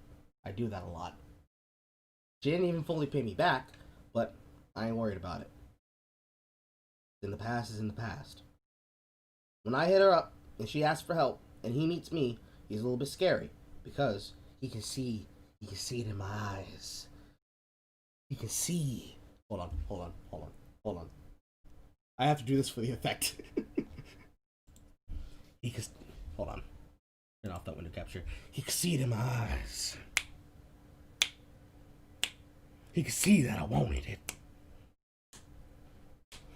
So he was terrified, right? But at no time did I have any intention on taking her. Because he had something he worked hard for. She had something they worked hard for. They collaborated. They had desires and goals. She talked to me about what she wanted for the future. He talked to me about what he wanted for the future and how he felt about her. And I said to myself, self, we gonna help these two. And myself said, of course the fuck we're gonna help these two. They need it. And so, without ever needing to have a second question or second thought or second guess, I helped them to get out of a bad situation. Help them with their shit, help them to cover their stuff. No questions asked. The only thing I ever asked was just pay me back, and she was. Which is why I helped her in the first place. I knew she was worth the value. Blase, a couple of months later, their child was born. They're happy. She leaves that job to get a better job. I hit her up, and I asked her, hey, how y'all doing? She's like, oh man, shit is all good. Life is really moving great for us right now. I'm like, I'm happy to hear that. And the reason their relationship in general even worked was because she knew what she wanted and where she wanted to be. She wanted to be married. She wanted to be a housewife. She wanted to build a life to help her man to support him in his goals. For her man, he didn't really have any goals except for, I want to be worthy of her. And so, he worked towards being worthy for her. He tried to hold down a job. He tried to make sure that he could be able to afford fixing and paying for a car. He made sure that he could be able to get her to work. He paid for her car, paid for her car note. He did everything in his power to support her. And everyone around them recognized the worth there. Even though she just happened to mention one day, Carl, you're the kind of motherfucker that if I wasn't dating, you're the kind of person I'd like to talk to. That is how I knew that it was worth it with my help. Because that is how you do that. Now, let's say I was looking for somebody who was worthy of dating, right? It's not going to be a question of, oh, does she have the right bidder? Does she have the right body type? If I clap the cheeks, am I going to hear the sound of the thunderclap? That's not what I look for. I look for, are you serious about what you're doing? And do you have something you're trying to work towards? And how do you want to work towards that? That's how that works. That is how you figure that out. Not a lot of people are going to be able to understand that. Not a lot of people can connect to that. Because that's something that physically has to have something pinned down, because that's the other problem with it.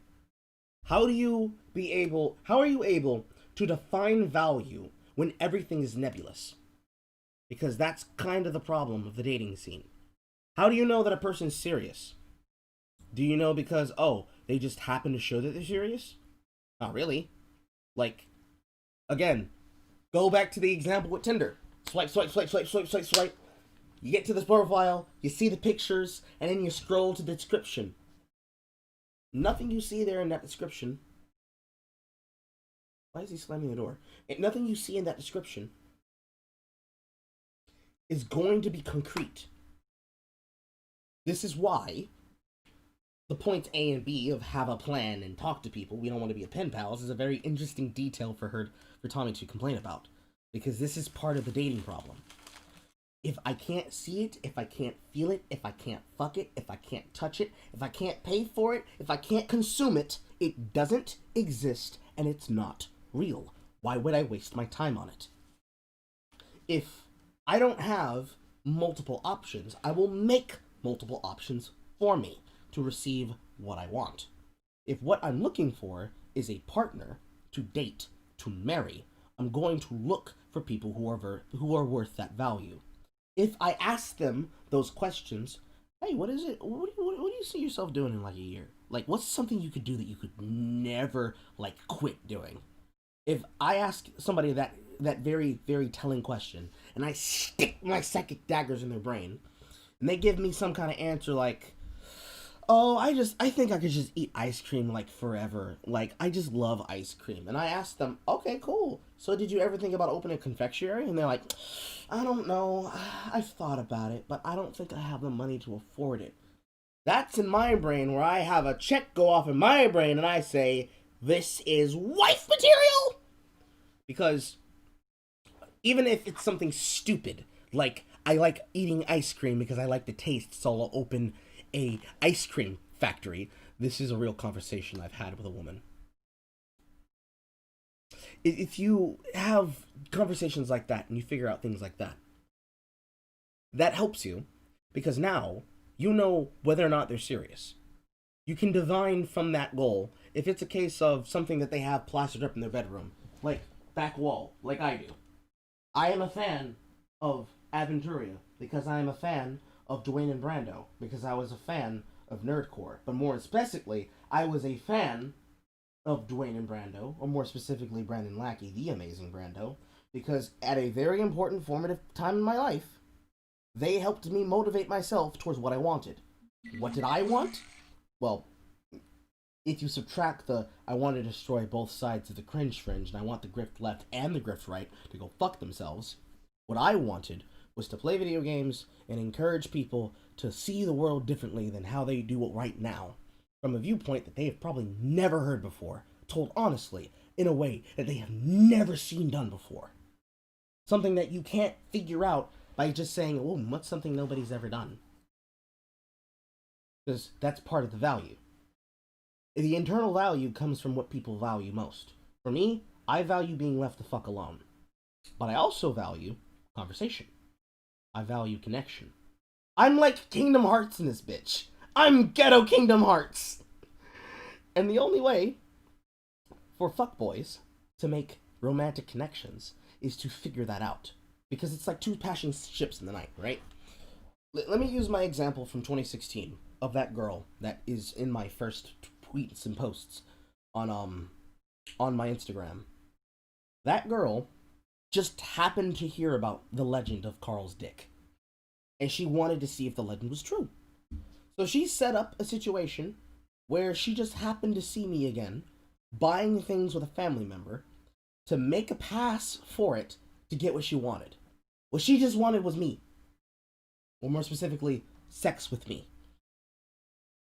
Because I just happened to be going through a very hard mental period, because of some shit I was going through with my ex-fiance, I was not ready for a relationship. Mentally, I couldn't handle it. Couldn't deal with it. I couldn't deal with it because here I am explaining how I was sexually terrified of women, because the wall where they will accuse you of being a rapist, and the fact that my partner was doing partner violence to me. Very big barrier you have to overcome there. That story I told on the timeline the other day, or not the other day, but months before, thing that's pinned in my Discord in that one channel, that is a real story. That actually happened. She actually whipped my shit out, and I started crying because I couldn't nut. Very important detail there. The reason I say that is not to gross you out. Is because she saw, he's a very interesting guy. He's really funny. He has these burning desires and goals that he wants. I wonder what it is that's his social hang-up. And then she found out and she's like, oh shit, I've stepped on a landmine. Fuck. Because once you open that wound, how do you close it again? Because most people don't want to talk about shit like that. Most people don't say what I just said on the timeline. Most people don't say what I just said in a video. Most people don't make a video where they go shirtless unless it's for the purposes of doing comedy, like H3H2 when we actually liked them. But that was necessary for that relationship to happen, because that was the first date she and I had.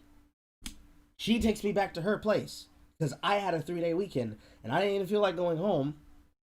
We worked the shit out, and brain-breaking sex hours later.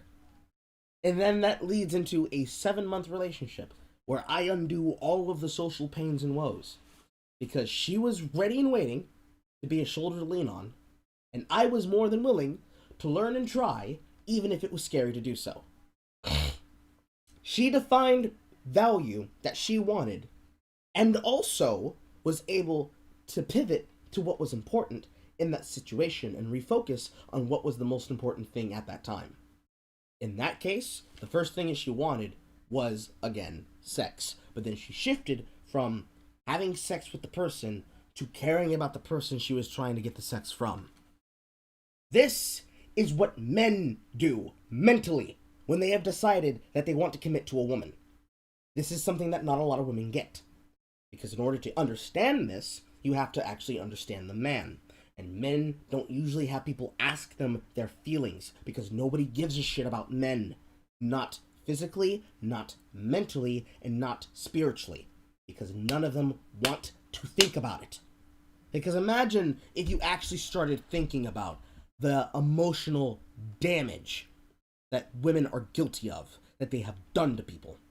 Imagine, just for a second, imagine how many more people would be willing to give up that information because somebody asked them.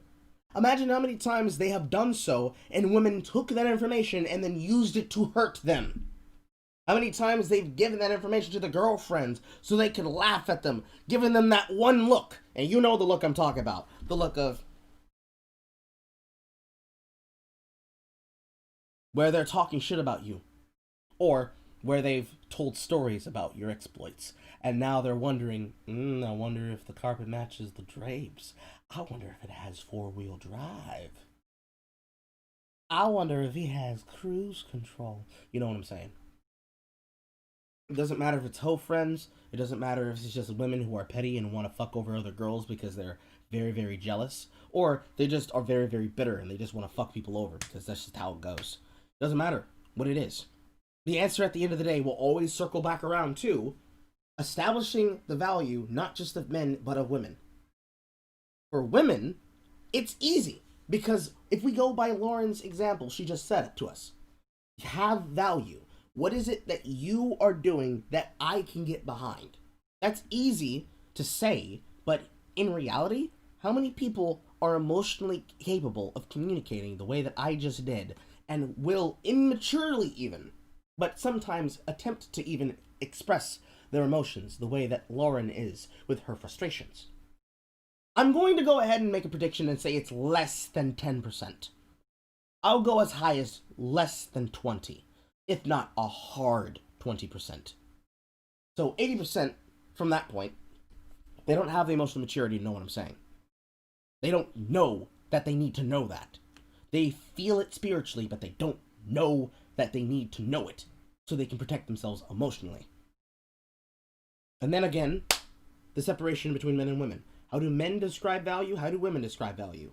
Women describe value by having a dream and working towards that dream whether it be rain, sleet, or snow, men, they either have the same kind of drive, which comes from being solely determined to get out of a situation that is a constant, never-ending stimuli. Look at an example of a mutual on the timeline, like that of Caleb Prime, where he's trying to get his brother out of Venezuela so they can be able to have a better future.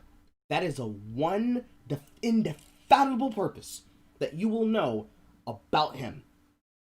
Or her. I don't know how Caleb identifies. I'm pretty sure they're male. Wants to get the fuck out of Venezuela. They're a writer. They like Common, the writer. They like Toku in general.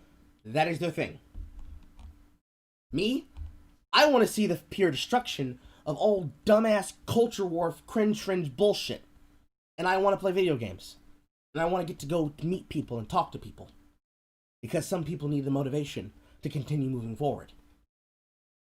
Trying to find that value in me is easy, because I can speak it into essence. For most other women, looking at men that aren't me, how do you figure out that value if they don't know how to communicate? They don't want to communicate, because they don't want to open up and get hurt. And how do you even figure out who's at fault and who's to blame if both sides have baggage and both of them are trying to be an emotional porcupine, or as I like to call, an emotional Vegeta,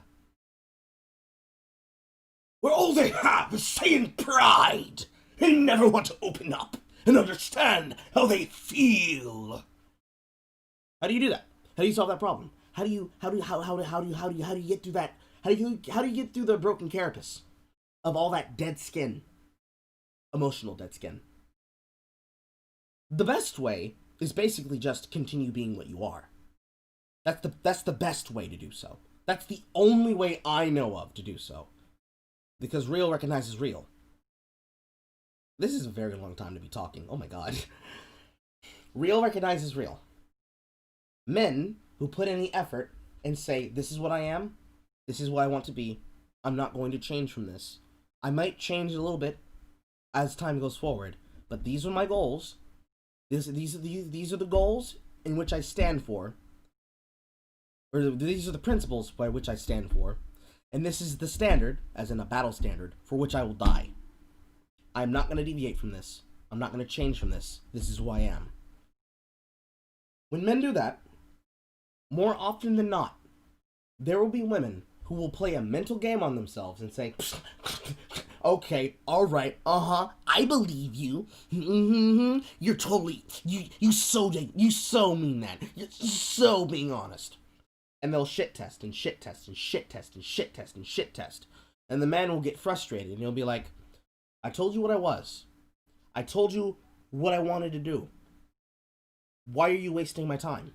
And they will skip. They'll move to the next girl, and then they tell that girl the same thing again. That girl may not do it. Hell, in some cases, it tends to happen amongst friend groups. If not entire social circles. Especially when you're talking about people who are known in the limelight. This is probably one of the worst case examples.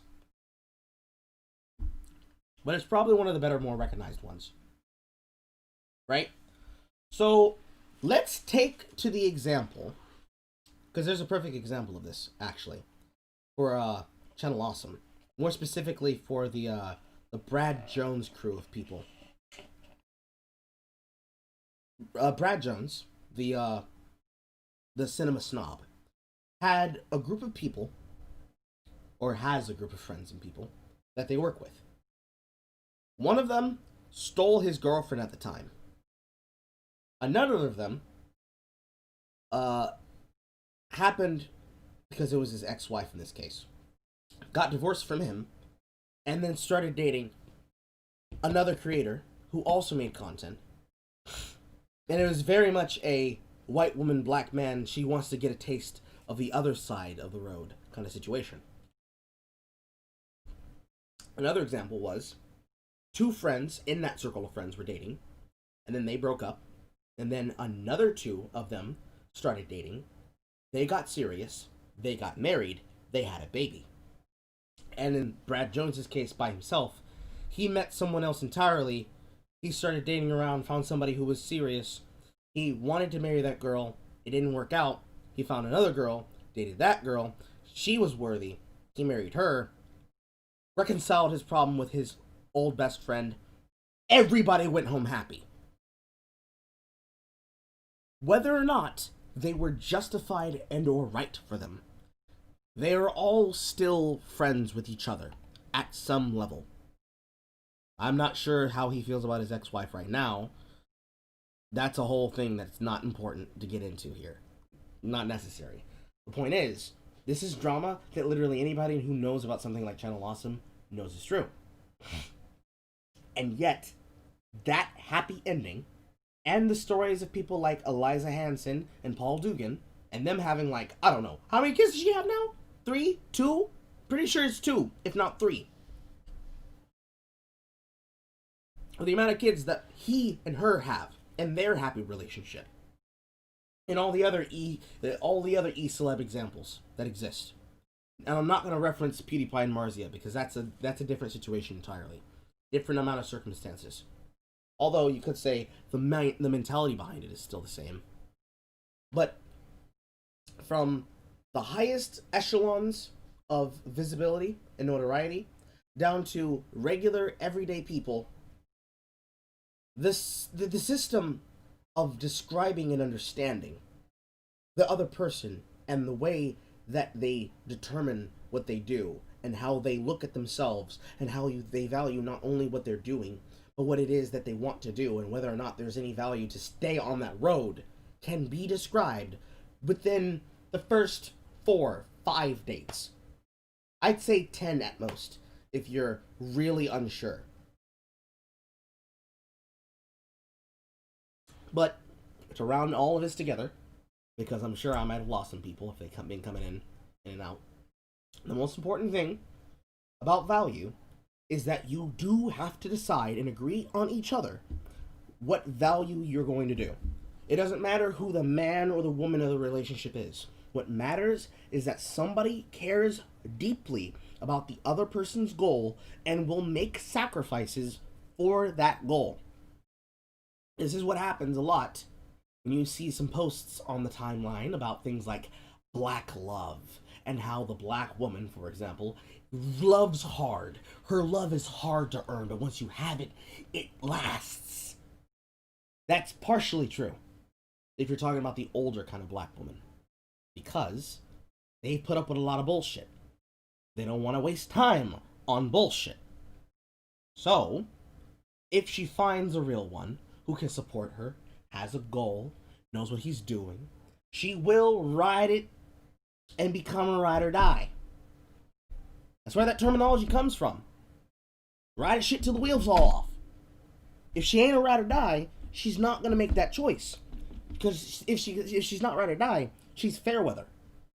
She blows with the direction of the windfall. If you have a big come up, oh yeah, she'll be with you. She'll help you. And when everything's green, everything's good. But as soon as your tree starts to shed leaves, come winter, come the autumn months when they see those colors come changing, oh, the tide starts a-turning. They will disappear like a thief in the night. And then they'll show back up in the spring saying, hey, how you doing? Oh, your leaves came in fine. I don't even know what I was worried about. Shoot. That is the kind of shit that you have to deal with. And I am getting all of the senses that is the kind of woman that Tomi Lahren is. She is the kind of person that is fair weather, but she also is headstrong. She just doesn't realize that she is that kind of woman. Or, she's fucking lying through her teeth. And she's a social manipulator who really wants to social climb, but can't find anybody who's willing to put up with her bullshit. Because again, high maintenance women are very annoying. Doesn't matter. What does matter is that what she said there, the 90% that I agree with, 100% true. This is something that everybody can be better at. Not just one or the other.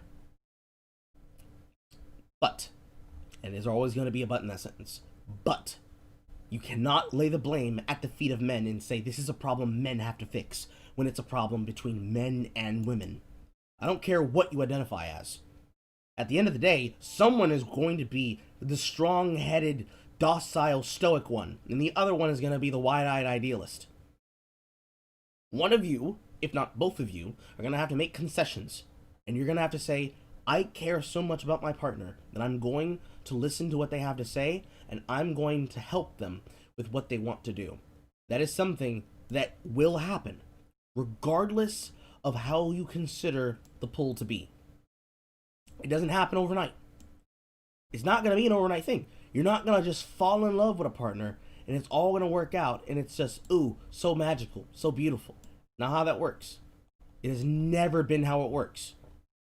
The only way it works is that you're honest with yourself, you're honest with your goals, and when you sit down and you have that DTR, when you define the relationship with your partner, and you say, hey, I really want to talk to you right now.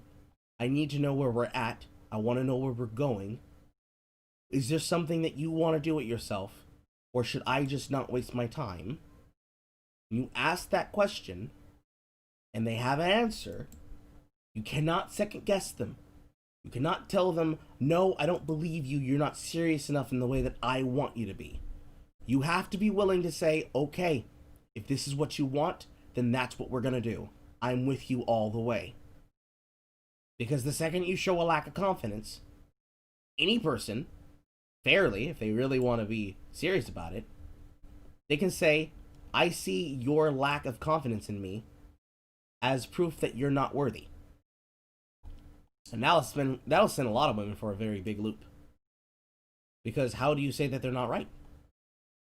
If you're not necessary, if you are redundant to the plan, if your attitude puts you in such a position that you're giving me nothing and I'm putting in everything, why would I continue with this?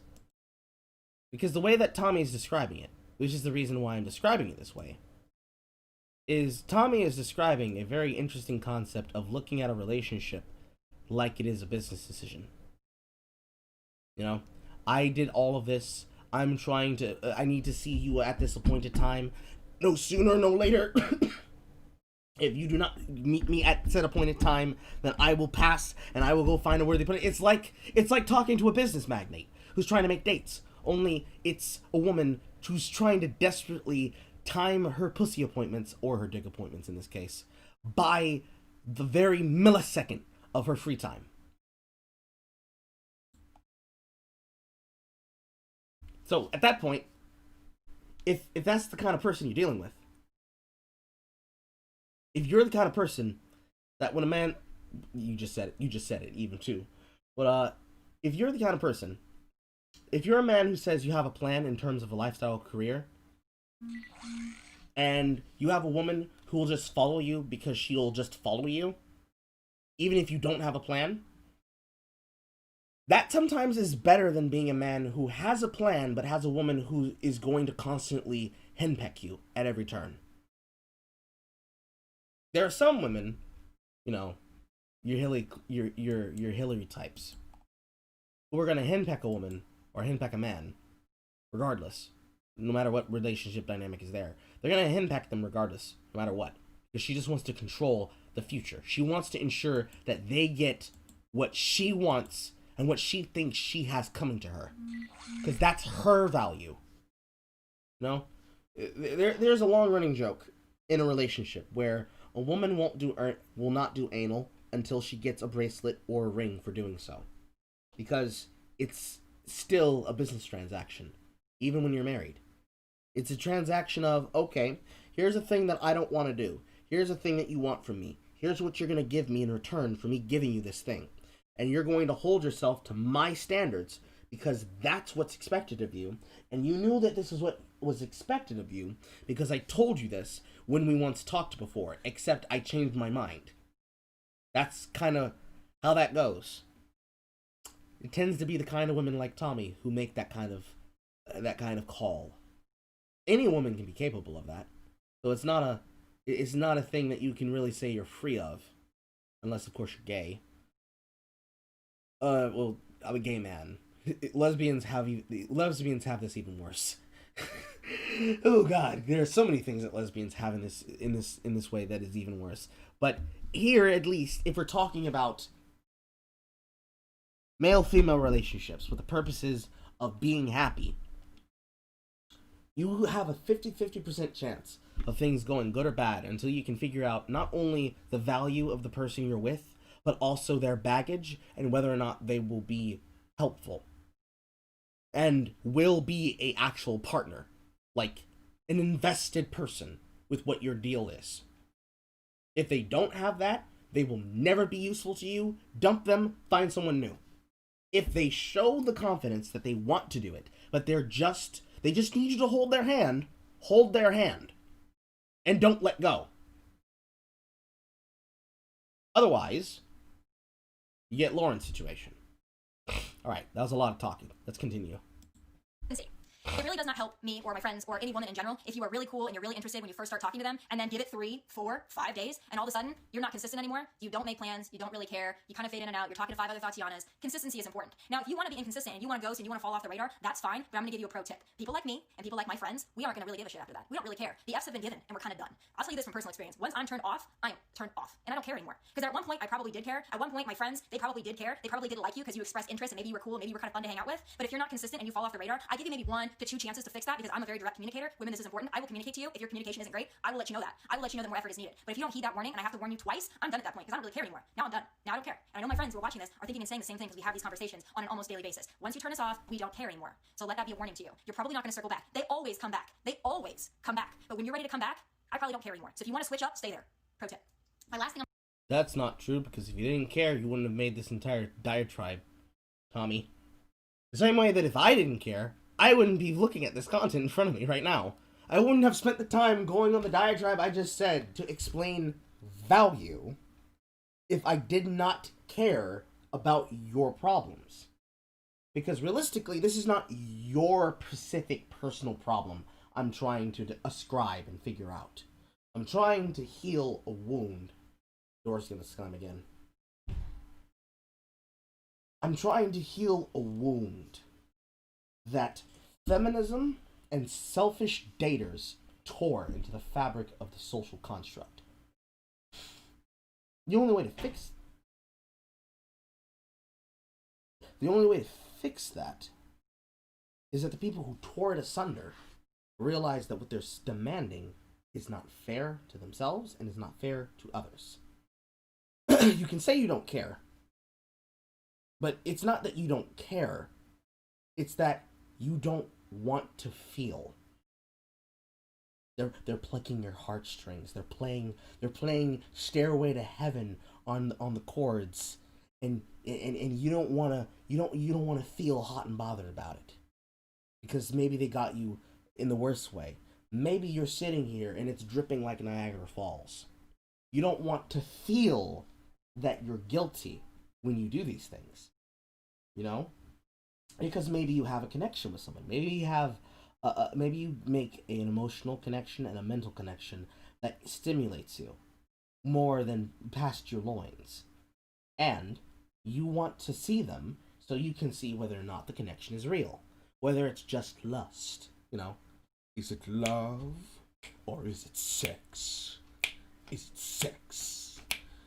And when you want to do that, when you try to make that connection for that, they're not there when you want them, you know? You're sitting in bed at night, watching your Netflix, and you're really holding your body pillow because you really wanted to be Daryl, because Daryl called you up 5 times last week saying, hey, I wanted to hang out, and you just didn't make time for him because you decided you wanted to stay in and catch up on Cursed. And then all of a sudden, Daryl's hanging out with Fiona, that raggedy ass bitch, and you feel some type of way about it. So you text him up and you say, what the fuck, Daryl? I said I wanted to hang out the other day. Where were you? He's like, listen, I said I wanted to hang out 5 times. You said you didn't have time. You said it was too late. You said I didn't call you at the appropriate time. I didn't give you time to get dressed. I didn't give you time to plan. I don't know what it is you want from me. Hey, when you decide that you're ready, you hit me up. Meanwhile, I gotta go take out your girlfriend, Fiona. At that point, you've taken all responsibility from your own self away from the dynamic that you created with your own standards. It's not just that you're inconsistent is the problem. It's that you believe other people need to be consistent in their pursuit of you, but you get to be inconsistent with your demands of them. Or you say, stop and start, touch and go. Yes means no, but also maybe on Sunday, it also means maybe just rub my butt a little. That's what you want. That's what I'm divining from working out and hearing you say what you're saying. There's no other interpretation than this interpretation, because the information that you're giving us is hypocritical to the standard where it reflects back on you. You're not following your own rules. Therefore, your rules are inconsistent. The only way you can justify your rules being inconsistent is that either you've been sloppy and this is just raw emotion, which I do believe it is, or you believe that you can afford to be hypocritical because it's not for you to follow your rules. You follow different rules as women, and we have to follow those rules set for us by women as men, because that's the power that women get to have. Except if we're living in current year, and we're all equal, and it's supposed to be a 50-50 kind of thing, you no longer get to have that power. It has been taken, control has been taken away from you. And now you have to make those choices. You have to make those concessions. And you don't want to. You're entitled and you're being a femcel. And that's the real problem. That's my interpretation. Nobody has to agree with me, but that's what I think it is.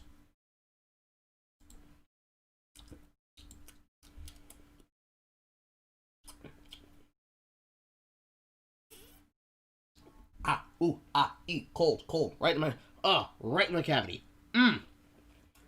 But if you agree, press S to spit on the grave.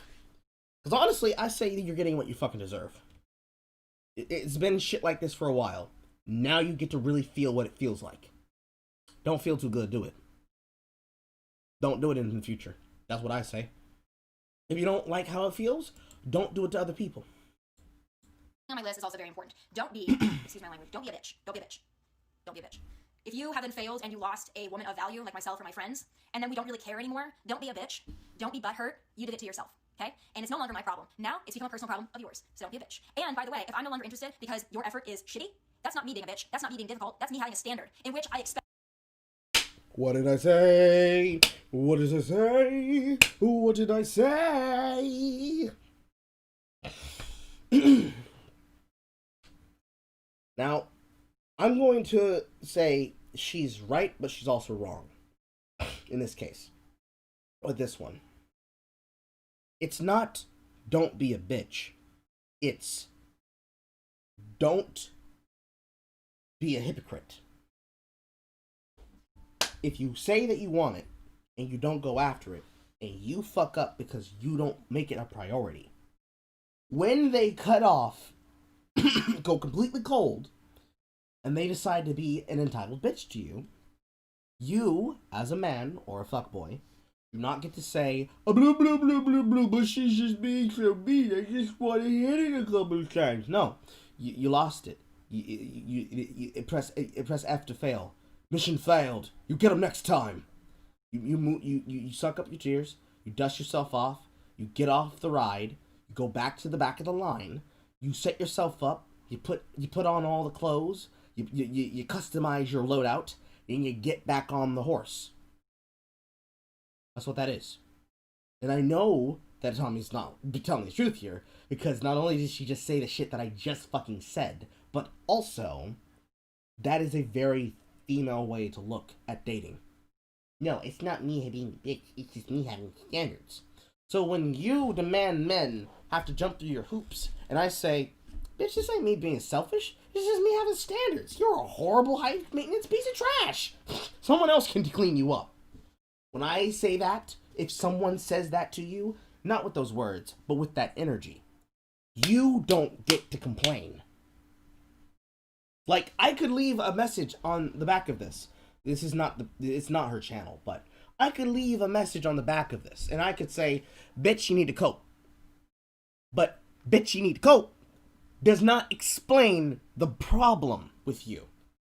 Because yes, it's funny to say, bitch, you need to cope, but bitch, you need to cope doesn't explain any of the things that I've said so far in this broadcast. Somehow, I've done the sin of the long man.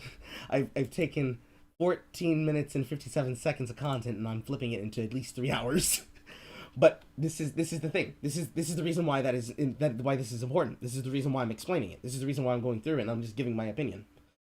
My opinion from my own experience, if what we're going off of is anecdotal evidence and not statistics that you did math on, if what we're going through is the anecdotal evidence, as a fuckboy, which is to say, as a connoisseur of the punani and the penis, of the Beppis, my experience is that none of the things you're saying is true unless you're being hypocritical. So, if you want people to respect your standards, enforce your standards, but also be willing to bend but not break. Because if you're being hypocritical and you don't want to be alone, or you don't want to end up with a horrible catch because you finally have to settle, cannot throw things like this in people's faces and not expect some type of blowback. You have to be consistent on that. Because if you're inconsistent there, and some people just say, lol, cope, you're gonna be alone, you're gonna be single forever, lol, shut up, femcel. If your immediate reaction is to say, oh, there it goes, there's the men being like this all the time, you have shown us that you have not learned anything. And for the people who do the deep dive, who do listen to you, who do answer your questions, who try to offer you information, and try to give you help the way you think you're giving men help, when you say, all I ever get is harassment, no man lives up to my standard, any of the ones who would be willing to try it aren't gonna try it. Because you're not being realistic now. Now you're being hypocritical. Now you're being stuck in your feelings.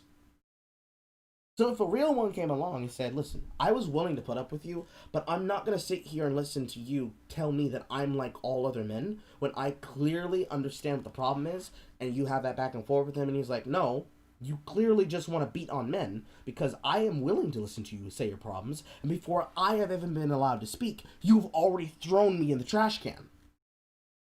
That is a you problem, ma'am. You have to fix that. That is a mental problem that no man can ever resolve. There's no man, there is no trans woman, there is no lesbian, there is no trans man, there is no asexual, there is no demi-queer in this universe who can undo your own baggage. You have to unpack it. Take your shit, take it out the box, unpack it, put it somewhere, and decompose the box. Recycle it if you have to. But get your shit, get it all together, get your shit, put it in a box, in a smaller box, in your home, put it away, lock it away, and when it's time to talk about those problems, deal with those problems. But do not throw your baggage at other people's feet and then say, you have to fix this. And then when people say, no, I don't say, there it is, see, trash can, all of you. You don't get to do that.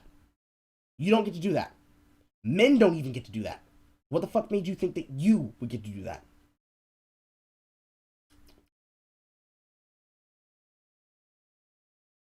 But I think we've gotten out everything we need to know and what everything I needed to say. So let's wrap this bitch up with a bow.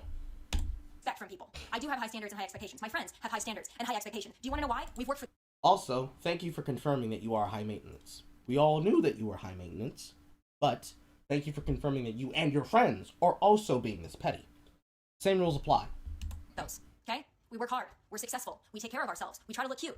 We have a desire to be something more each day, okay? That's why we have the ability to be somewhat what you call difficult. It's not difficult. We just have a baseline standard. And if you can't meet that standard, that's okay. A lot of men cannot. But if you are one of those men out there, and I have them all over my DMs, sometimes I check them, and you guys are like, what would it take to be with someone like you? What would it take to be with your friends? What are girls like you? What are they looking for? I lay them out for you very simply there. In order to have a shot with a girl like me, or girls like my friends, girls that are worth a damn, you don't really have to be Brad Pitt. You don't have to be famous. You don't even really have to make a lot of money or have a really fantastic job. You just have to be determined. You have to be in some way successful in that you want to attain some certain kind of success for yourself. You're driven. You have goals. You can handle a woman with standards. That's not going to turn you off. And you're going to put in the effort to be with somebody like myself or my friends. We deserve that.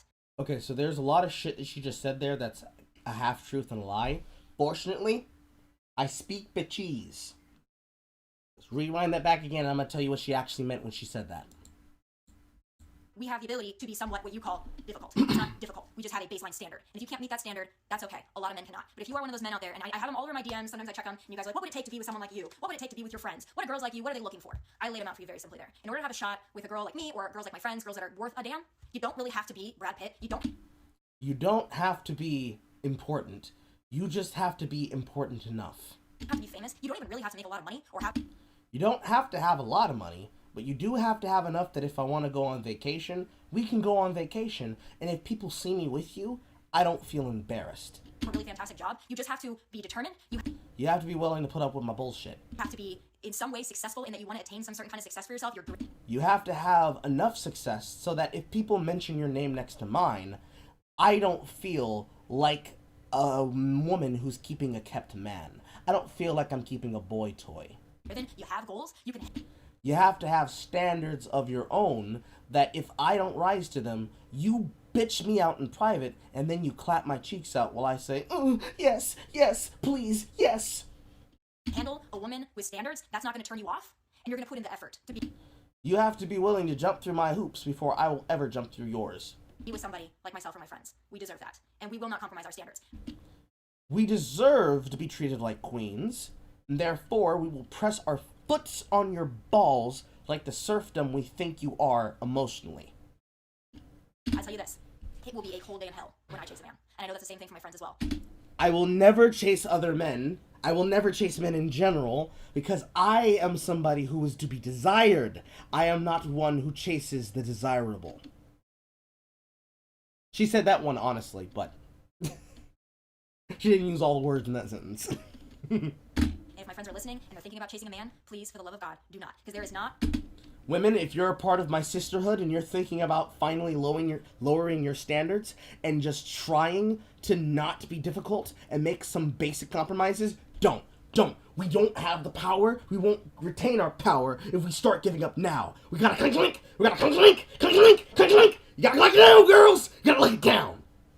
Not one single man on planet Earth, okay, that is worth making any woman feel like she is not good enough. I don't care how hot a girl is, how smart, how successful, how rich. We have all dealt with men who treat us like we are not good enough. No, the problem is we are... Because there are men that are trash, we will call all men trash, and we will demand that we all be treated like god queens. Not even just normal queens now. We are god queens.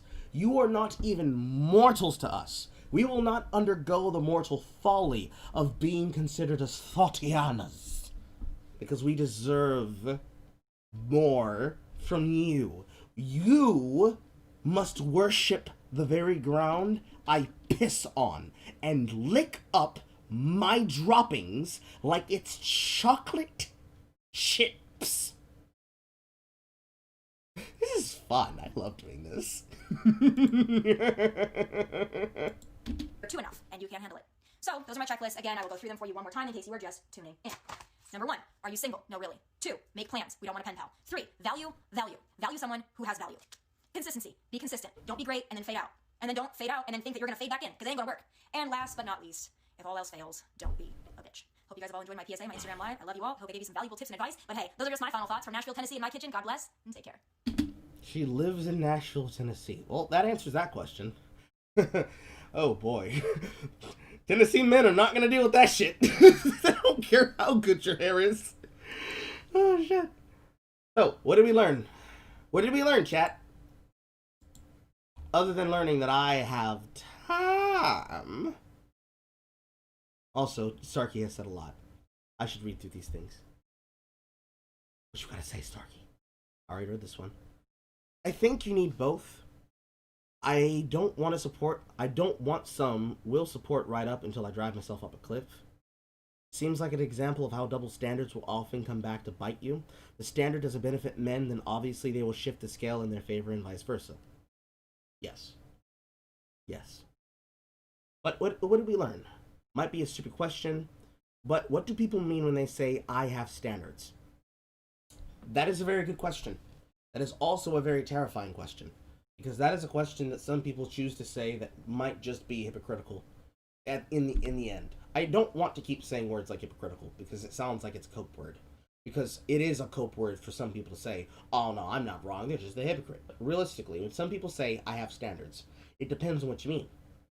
For some people, I have standards means there is a baseline that I am not willing to go under for any situation, no matter what, barring specific, unique circumstances. And you don't know what those circumstances are until you meet them. But a good example would be, I am a fuckboy, right? Technically, this means I clap cheeks with anything that moves. Some people would say, oh, that doesn't mean that you're actually bisexual, Carl. That just means you're so sexually starved for contact, you'll always take it from whoever offers it. But no, I won't. Because my only standard is that I do not fuck or fuck with people who have a soul that is uglier than mine. Now, of course, there's going to be questions like, what do you mean when you say that, Carl? The statement describes itself. I don't fuck with people who have souls uglier than mine. Well, how do you know if somebody has a soul that's uglier than yours, Carl? Great question, person from the audience, who may or may not ask that question in the future. The way that I know that I'm talking to a person who has a soul that's uglier than mine is that they worry about things that are not real problems. Worrying about what people think of you, and worrying about trying to maintain some kind of level of visuality, that you're trying to maintain some level of superiority, emotionally, mentally, intellectually, or otherwise, when you need to be focused on surviving and making the day-to-day possible. This is how a person knows that you are on some bullshit, and that you are not deserving of their time because you have an ugly soul. Is technically what a person means when they say, I want somebody with a beautiful soul. I'm pretty sure there's probably a song that was actually called Beautiful Soul. Yep, I'm remembering the lyrics, but I can't remember them correctly right now. But a beautiful soul, in this case, would be somebody who is very honest to themselves. They live their standards. They're consistent with their standards. And even if they could be the ugliest thing in the room, they are the most pretty person in the room. Because when you look at them, you're not looking at their face, you're looking at their eyes. And you see the reflection of that inner light staring back at you.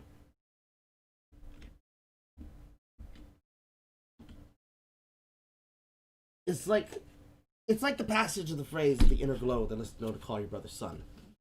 It's seeing that there is a recognition of an understanding. That a person can feel comfortable around you. And when they look at you, they don't see a potential rapist.